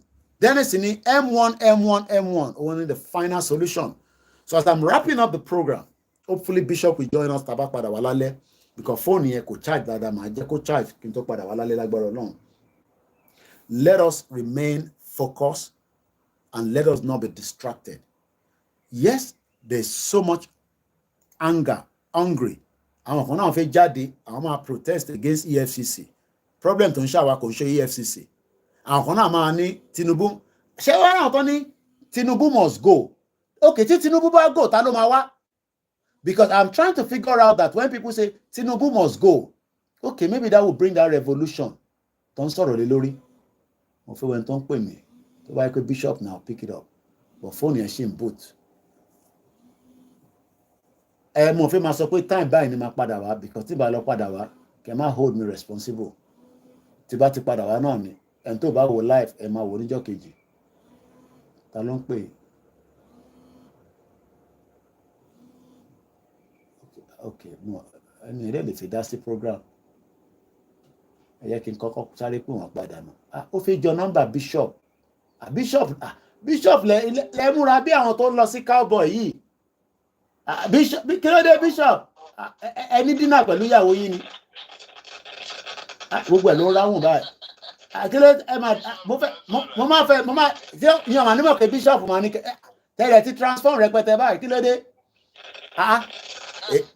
Ẹ wá tẹ máa gbádùn outfit yìí kẹ́ ẹ. Line yẹn crack o kí ló ṣẹlẹ̀? Sójú òun rọ̀ lọ́dọ̀ yín ni. Ẹgbọ́n sókè sà. But line yẹn ó ń crack gan. Ó yá a manage ó ń crack but ẹ go ahead.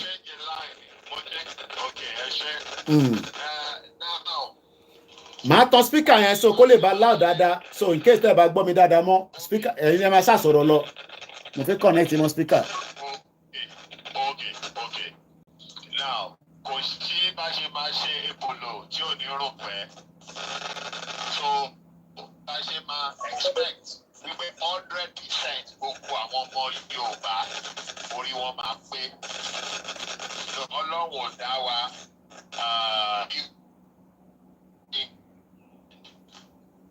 àwọn pé intelligence we all be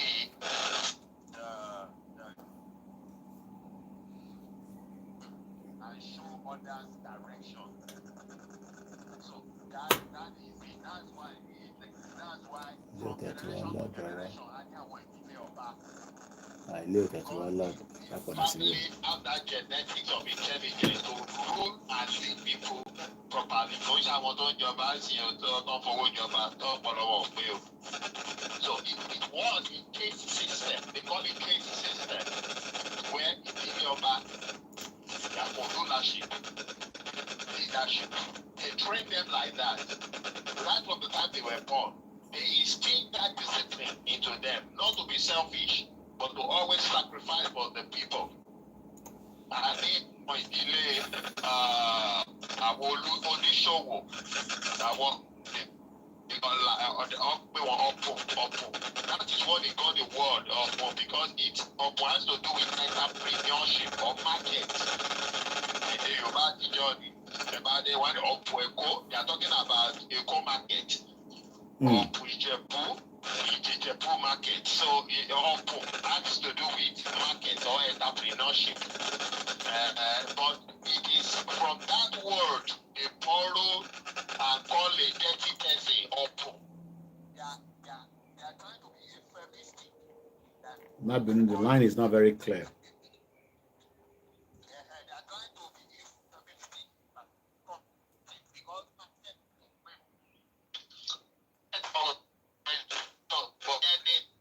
Language is conventional, so here we all look to learning Opu. So we are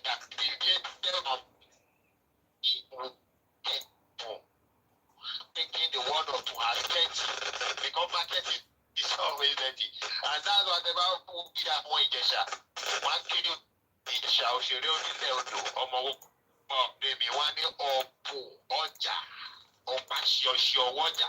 That means they are entrepreneurship. They are people that are entrepreneurship oriented. That is what he's saying as Opu. Now,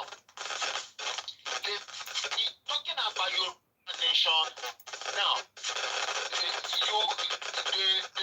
the government that suppress you economically, suppress you emotionally, suppress you, even mentally. In education, they destroy everything. Now, that government cannot also suppress and take your voice. That you cannot speak. That means you are dead cops. If you Tí wọ́n bá na ọmọ lọ́wọ́, tó bá na ọmọ lọ́wọ́ kó commit crime, tó bá na ọmọ, you will speak out and cry. So for you to be training the child and block the mouth of the child not to cry, it means that you are training a corpse. It's not responding to the stimulus. It's dead. So the people living in Nigeria, it's not that they are insensitive, they are ignorant people. It's a set of level of people that are ignorant right from the birth, but are opportunists to be in public offices. That is what is telling the leadership now. Ṣẹ́ni nígbà tó wọ House of Parliament wọn ẹni gbogbo àwọn bàbá àgbàyà òṣìṣẹ́ bọ́yẹ wọ́n sá kìjokìjo wọ́n sá dànù. Nígbà táwọn ọmọ yẹn wọnú House of Assembly, the president, the parliament gbogbo wọn sá lọ ni. When the police and the soldiers they give guns and not hold down the people, they still kill the people, increasing the more. So we have kind of leadership in Nigeria or in Yoruba land that are foolish people right from their youth. They are foolish people right from their youth. They are intelligent in carnality. You don't call somebody that is smart a crime. No, that's not it. Intelligence has to do with how to maximize resources. How to maximize resources. I'm still looking at the kind of intelligence somebody like Papa Raji Fashola, how he handled Lagos State, and people were happy. A man that he want to build road and is ready to demolish your house, but he's not doing it rudely. He engage you, ask you how to be doing, and people willingly submit part of their building to be demolished. That is intelligent leader. Looking at how Soludo handled merger of central banks, of banks when he was central bank governor. When banks willingly choose their partners to merge without any central bank forcing them. Because he engaged them, discussed with them, showed them the plan and the standard of international standard, and now they will increase their capacity. And the bank director went back, choose their partners by themselves, and merge and become stronger without him forcing them. That's leadership. But what we have a foolish set of people, money mongers, who are smart in criminality, thinking they are intelligent, forcing people, taxing everything, they tax.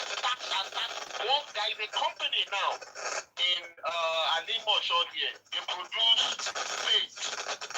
The local government went and made those companies that they want to collect tax of 1.something million from them. Those ones said that if that's the case, they are no more producing. So they relieve all the staff and then they should go away. They are closing up. All those staff now are jobless. Because of some set of stupid people in public office, the money they are collecting from federal allocation cannot accountable to that. They are using advantage of being in government to oppress the citizens. They are not providing jobs, and they are closing up available jobs. So the company said, we have looked at all the companies in Nigeria pulling up and packing away. Guinness has closed.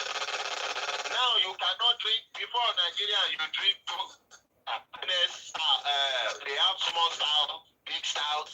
If you see any small stout or big stout now, it's very expensive because you are drinking the last product. The company that produce all those products is gone out of Nigeria. If you will see any Guinness product now, it's important. Companies are leaving Nigeria, and you have your people in the office traveling abroad, telling them to come and invest in investment in Nigeria, paying them. The themselves. It's like a man who marries first wife, the first wife left, second wife left, all his children left, third wife left. I now go on the social media telling every lady, please come and marry me, I will take care of you, I'll do this. No woman will come near you. They will ask, what made the first wife to leave, second wife to leave, third wife to leave, all your children left you. And you are now telling us you are the best man, you say you come. They will not. So, anybody standing and believing in Nigeria is a fool, just like the people in the leadership. It's our voice.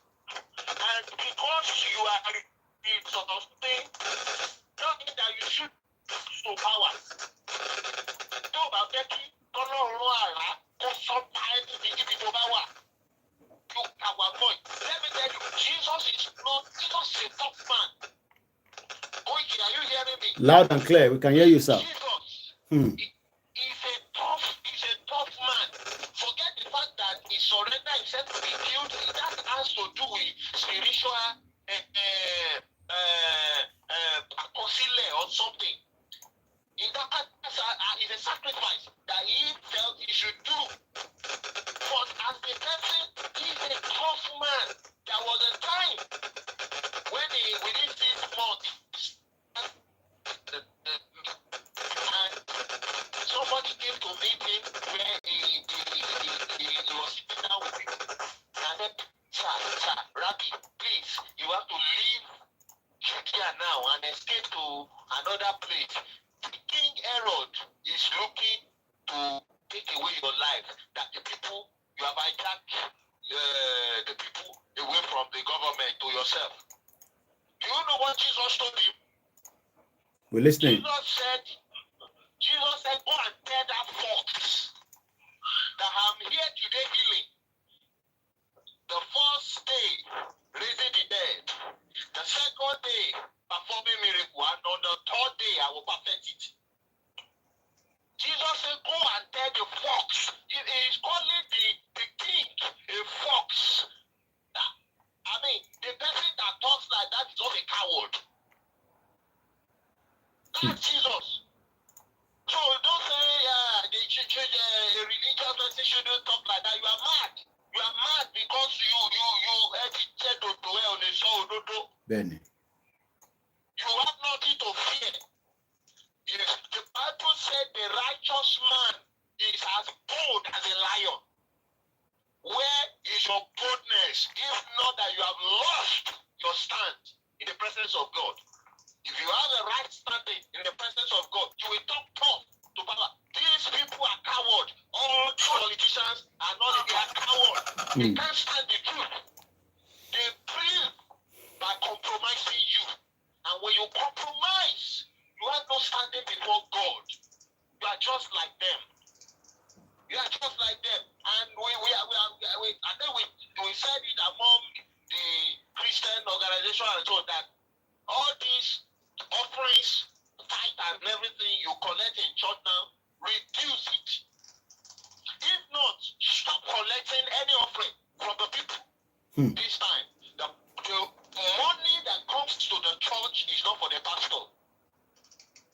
It's not for the pastor. It is because there is no check in Nigeria. All the what they can and whatever, there is no check. It's not done in any other place. Reduce all those collections. In fact, collect those money and go and help the needy.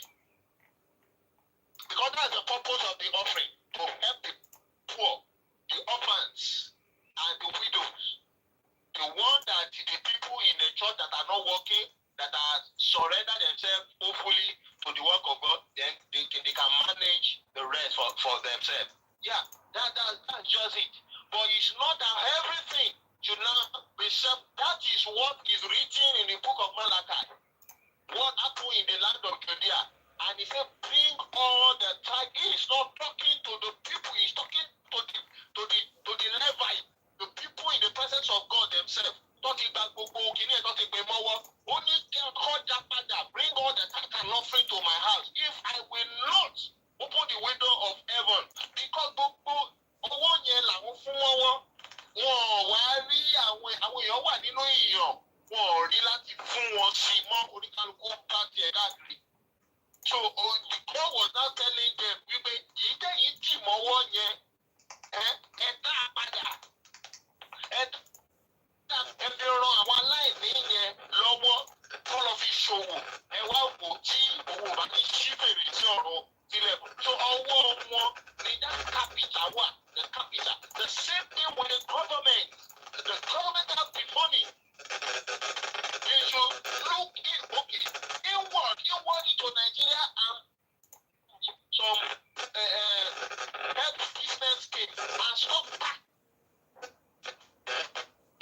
You are taxing the foreign investment are going, you are taxing the approaching up, and you are defending yourself going abroad. They should come and do what? Nobody will come.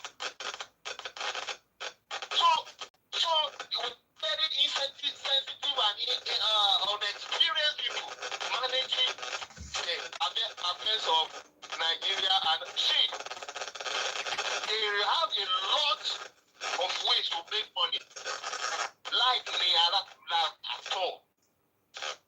They have business and they call it profit. And it's not that Nigerians or Yoruba people are trapped that they can't make money. But this is you want to tie their hands and you can't do it. No, you can't do it. Go around, you will see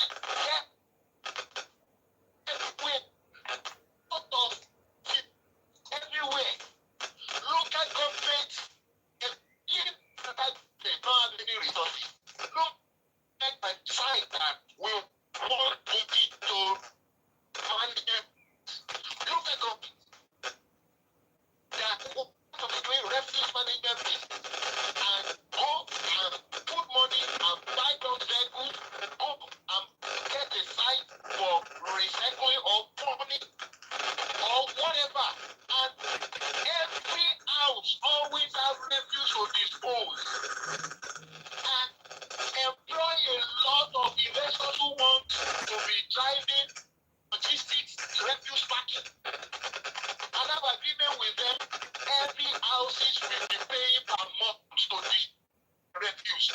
Money will be coming from the local government that we drop, and the local government will be taking revenue without, do you know any areas, cities under one particular government in Lagos, not to even talk of other states that's very big, and not to talk of Lagos state that's highly populated. With markets, they have refuse problem. That's why they are crying now. Cholera is affecting them. Cholera will kill them because they are drunk. See, God knows how to regulate ecosystem. When the people in the ecosystem are not following the right order, there are byproducts of the ecosystem that will extinct them. Or the right one that will follow the right order will emerge. Are you getting me? Loud and clear, yeah. It's a simple principle.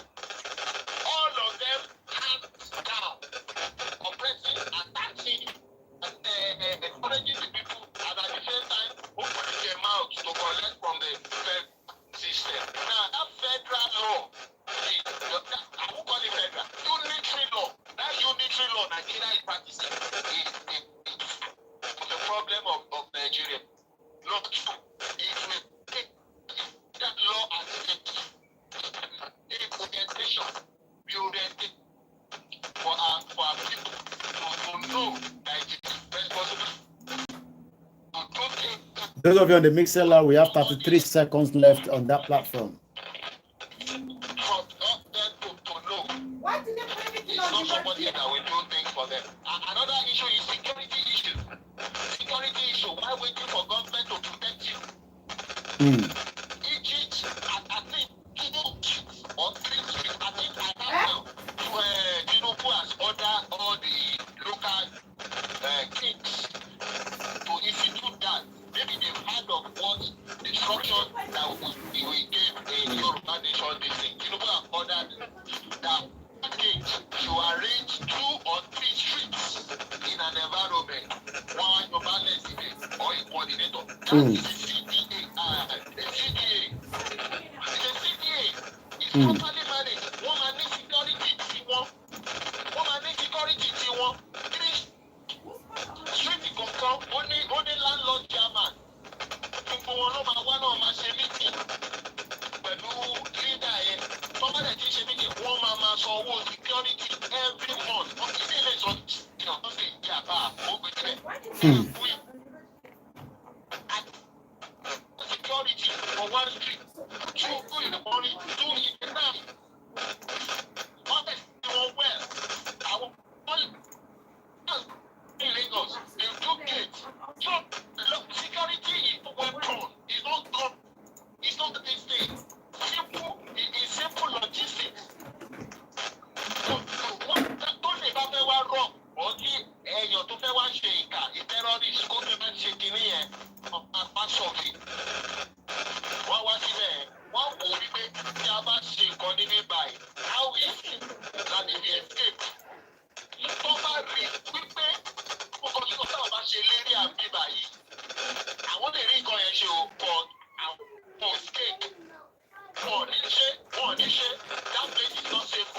They are doing it and going away because they came and saw loopholes everywhere. And they work out how they will do the apples and where they will take an escape. And all the issue one of it. So you don't have to win government. You have to defend yourself, organize yourself, and make yourself security. All the landlord issues free and will go and treat the commander once again out of exit of the street, entry of the street. But I thought the security of a country should be from the state, not even the citizen. Now, in Nigeria doesn't care about Nigeria. Do you know how big? So, imagine Daruko and what become Yoruba State. Governor of State, there was a place in Lagos State,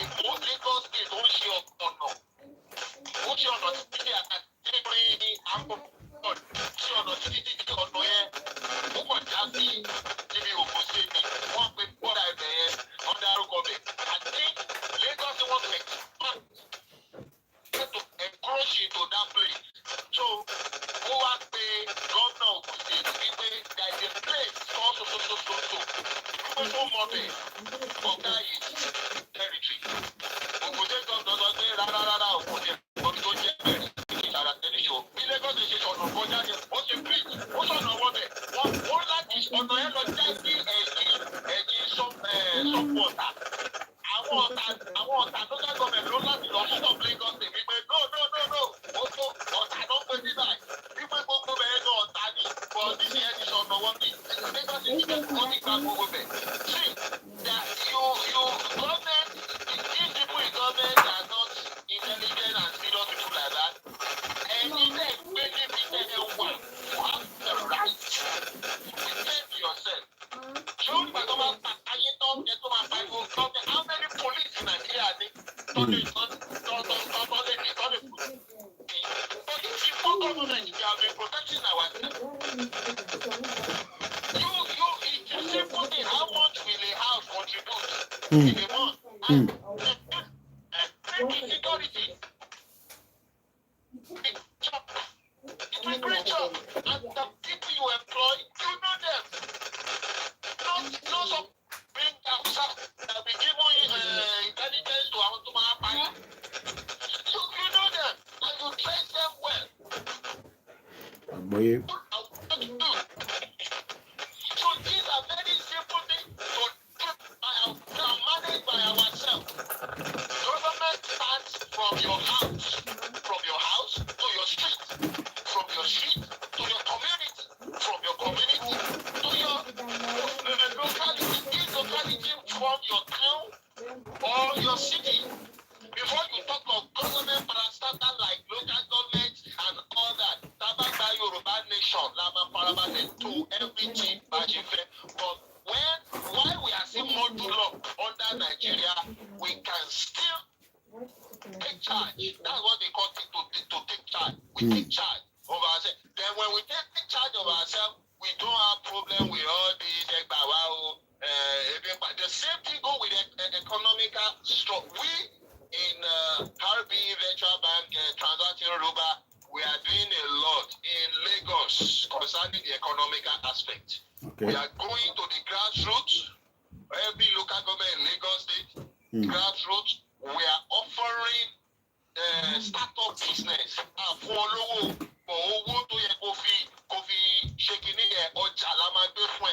Okay. We can get our Indomie, noodles, spaghetti,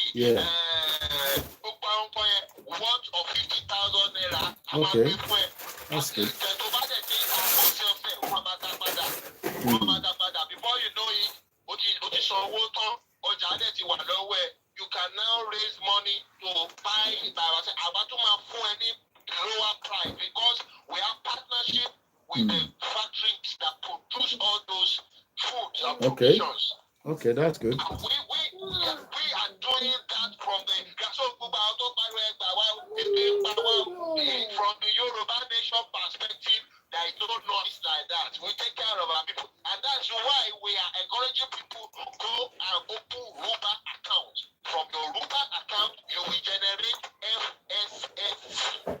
called financial and social security code. But everybody should go and get it because that in America they have their own social security code.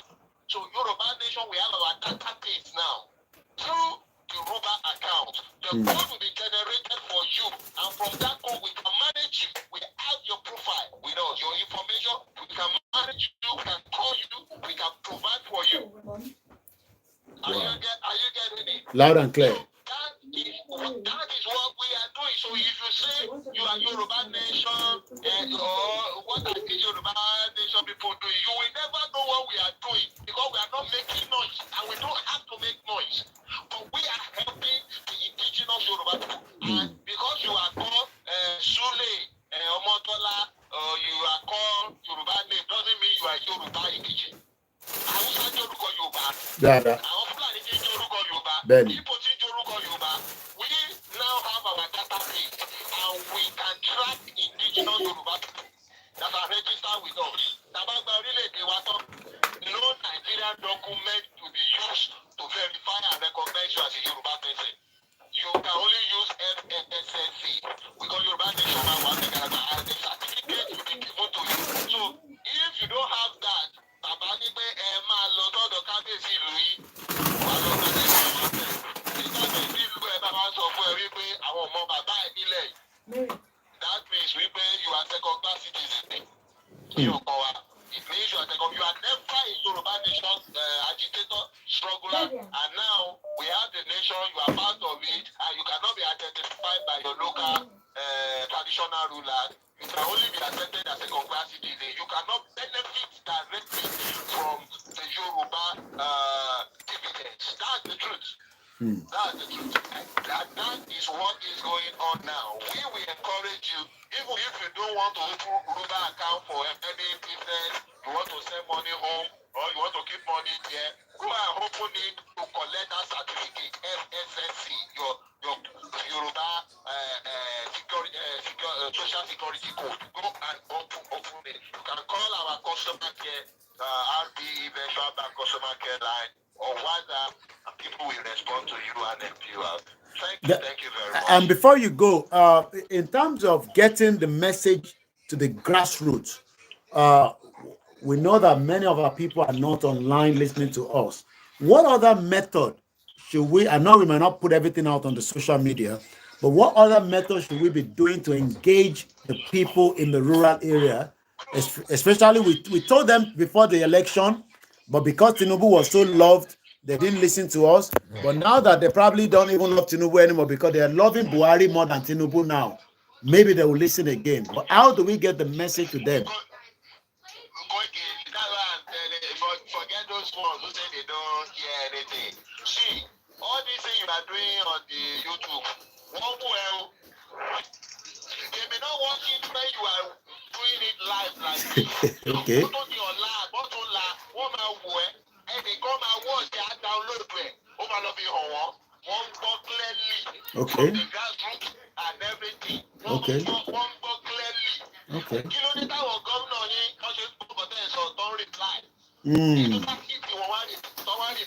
Forget Anthony, they don't hear Oshiwo. I say the go here.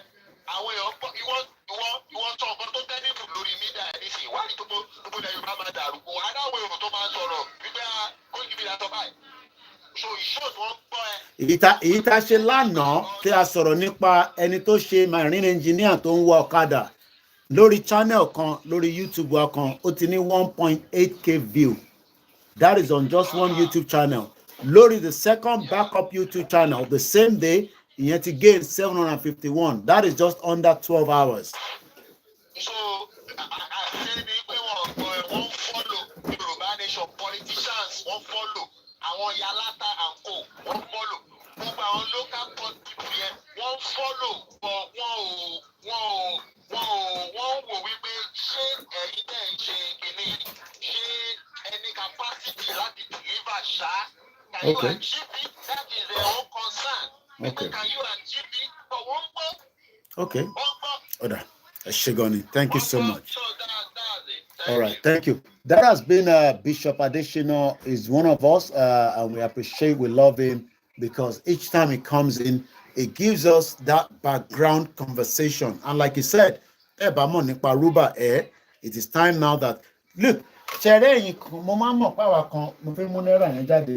because we are very, very adamant people. Tó bá jẹ́ pé Mark Zuckerberg àbí kí lẹ́ ń pè Facebook ló jáde nísìn tó ní ẹ lọ máa open account kan tóun tún ṣẹ̀ ṣe nísìnyí gbogbo ara máa dà lọ síbẹ̀ bọ́ẹ̀ mọ̀ kó jóró jà wá ṣorí owó yìí owó tẹ̀ ń rí ẹ̀ ó mọ̀ pé pounds ti di léde nísìn 1,910 naira ní £1.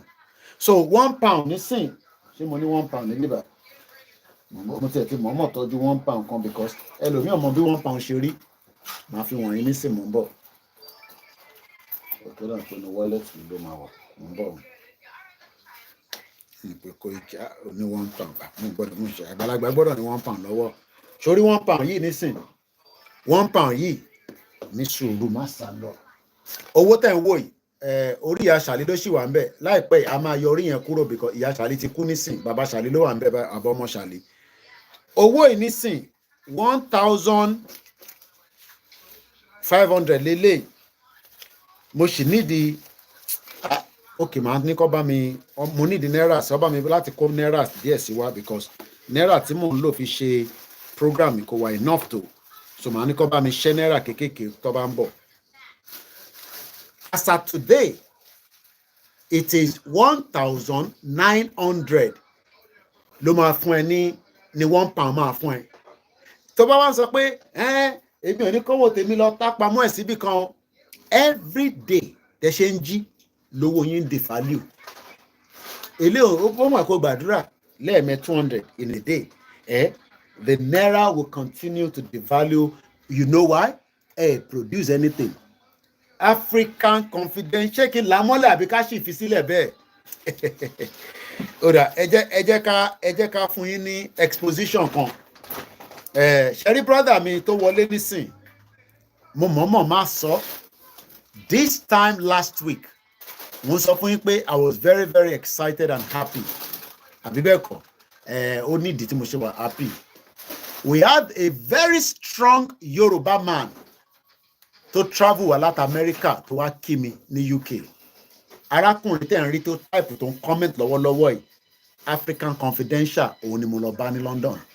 Àbó ló wá bá mi rather. Ó gbéra láti America. Ó ní òun fẹ́ wá rí mi láti wá dúpẹ́ fún iṣẹ́ tá a gbé dání. Òun dẹ̀ fẹ́ bá olóyè náà sọ̀rọ̀.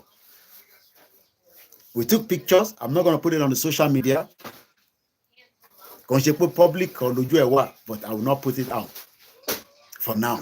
Lára àwọn tá a máa archive ni kéèyàn lè ra ticket láti America pé Koiki mo láti wá dúpẹ́ fún ẹ for being honest and standing with the Yoruba people. Ntí mo lè ṣe ni pé kí n ra ticket kí n wá kí ẹ. So mo dúpẹ́ lọ́wọ́ ẹ African Confidential. Mo dúpẹ́ pé o ti padà sí America. Because as at yesterday, I was still communicating with him while he was at the Heathrow airport. Máa sọ pé they play. Àwọn tó mọ value àdúpẹ́ lọ́wọ́ wọn. And we will not disappoint every one of you. I can assure you that. We spend a little bit of time together. I will not give you all the details. But mo sọ fún yín pé gbogbo àwa tájọ wà lórí social media kì í ṣe ghost. We finally met after 3 years. You know me doing. Thank you so much, my brother. And I'll mention it again during the next program.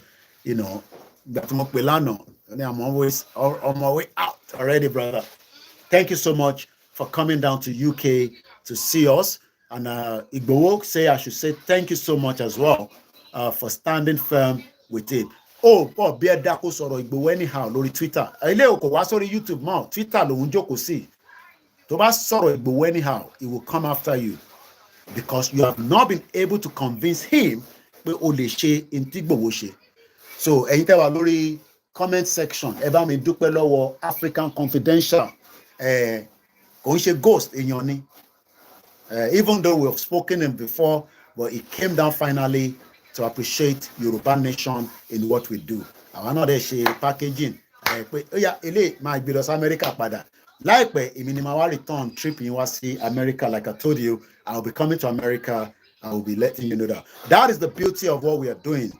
It's just the same thing. Nígbà tí mo ní mò ń bọ̀ Nigeria, some of you were like, no, kò lè wá sílé, kí ló fi wá ṣe nílé pẹ̀lú gbogbo ọ̀rọ̀ tó ti sọ. Ẹ bá mi kí African Confidential gbogbo ẹ̀yin tẹ́ ń gbọ́ program yìí, whether you are watching it on Facebook, ẹ bá mi dúpẹ́ lọ́wọ́ ẹ̀ pé ọmọ Yorùbá tàtà ni.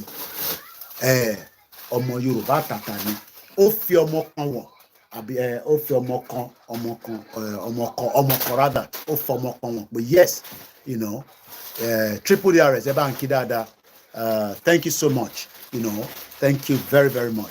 Ẹ̀yin ní ẹni Koikimedia. Mo sọ fún yín pé àwọn ní kankan bí tá lọ self-determination náà la máa gbé dání. Kò dẹ̀ ní sú gbogbo wa, kò ní rẹ̀ wá. You know, it was a very fun. Ẹ mọ̀ pé last week mo sọ fún yín pé inú mi dùn gan. Some of you were like, kí ló ń dùn nínú Koikimedia? Because for somebody to come all the way from America láti wá kíyàn pé òun dúpẹ́ fún ẹ pé in tó gbé dání náà èèyàn nìyẹn ó jẹ́ kíyàn ṣe kíni. Àròlé Odùduwà, ẹ bá mi kí African Confidential dáadáa. And if you are watching as well or listening, please let us appreciate him. You know, I didn't tell him I was going to do this, but it's just to say to him that we love him just like we love every one of you. And like I said, the return trip will be coming to America. When? I don't know, but I will let you know. Let me wind the program down. We've gone past 19 minutes after 3 hours, so that we might come back maybe in the middle of the night. We don't know. That's if we have the strength. Mr. Jimmy Moses, thank you so much. Bishop Adesina Nikimake, African Confidential, you know, for coming down. And Mr. De Goroye Nikimake now as well. And everyone on the platform is a very, very loyal Yoruba man. Moshe tó ń ṣe lórí Twitter fún wa. One bajagi did back to back. Jimmy Razak in Africa Confidential, we appreciate you for visiting Koikimedia in London, and so many of you. Ẹ̀yin tó kù náà a máa jọ ríra láìpẹ́ láì jìnnà. Àròlé Odùduwà ní African Confidential, ìwọ náà ti wà nínú ìtàn. Bí nígbà tó ń jàjà Yorùbá Nation, ó dúró gẹ́gẹ́ bí ọmọ ọkọ tó dúró fún ìran rẹ̀ bí gbogbo yín náà ṣe dúró. Thank you so much, Mr. Bamidele Aliu. Life Price, wow, nice time with you today. Thank you so much. And let me go so that my family can have their own space, because when I'm live like this, I have restricted them to so many things that they should say, not supposed to say, because they know that I am live. Thank you so much. Tokyo no Nikimaki, African Confidential. Thank you so much, everyone. And we love you all. And the God will protect Yoruba land. The God will protect Biafra land. Will protect the northerners from the Fulanis and the rest of the people that are Plateau and the rest as well. And on that note, I will be back if I can. If I'm not, that means we'll be on for the Sunday broadcast. And then when we close that broadcast, we'll be coming with a new week with more of what Baba Kitoye said we should be discussing. Go and enjoy the rest of the evening. I'll just stretch my leg and spend time with the family right now. Yoruba Nation not going back. Let's read it together. Iṣẹ́ wa fúnlẹ̀ wa, forílẹ̀ ibi wa, kàgbéga, kàgbéga, kàgbéga falérí. Ìgbàgbọ́ wa ni pé bá ti bẹ̀rù làbọ̀ mọ́, ká ṣiṣẹ́, ká ṣiṣẹ́, ká ṣiṣẹ́, ká jọlá. Ìṣọ̀kan àtòmìnira ní kẹjẹ́ ká máa lépa. Ìtẹ̀síwájú fọ̀pọ̀ ire àtòhun tó dára. Ọmọ Oòduà dìde, bọ́ sípò ẹ̀tọ́ rẹ. Ìwọ ni ìmọ́lẹ̀ ògo adúláwọ̀. And when we say support Koikimedia, we specifically mentioned that it is voluntary donation. That does not stop you from donating to the Oromia 10 as Diaspora and as Ato. Silver Badmos, Ononikin Care, African Confidential, Dash Me Onikin Care. And my Koikimedia team says, I should say thank you so much for visiting their boss in London. And on that note, have a very good afternoon. Good evening. Bye for now.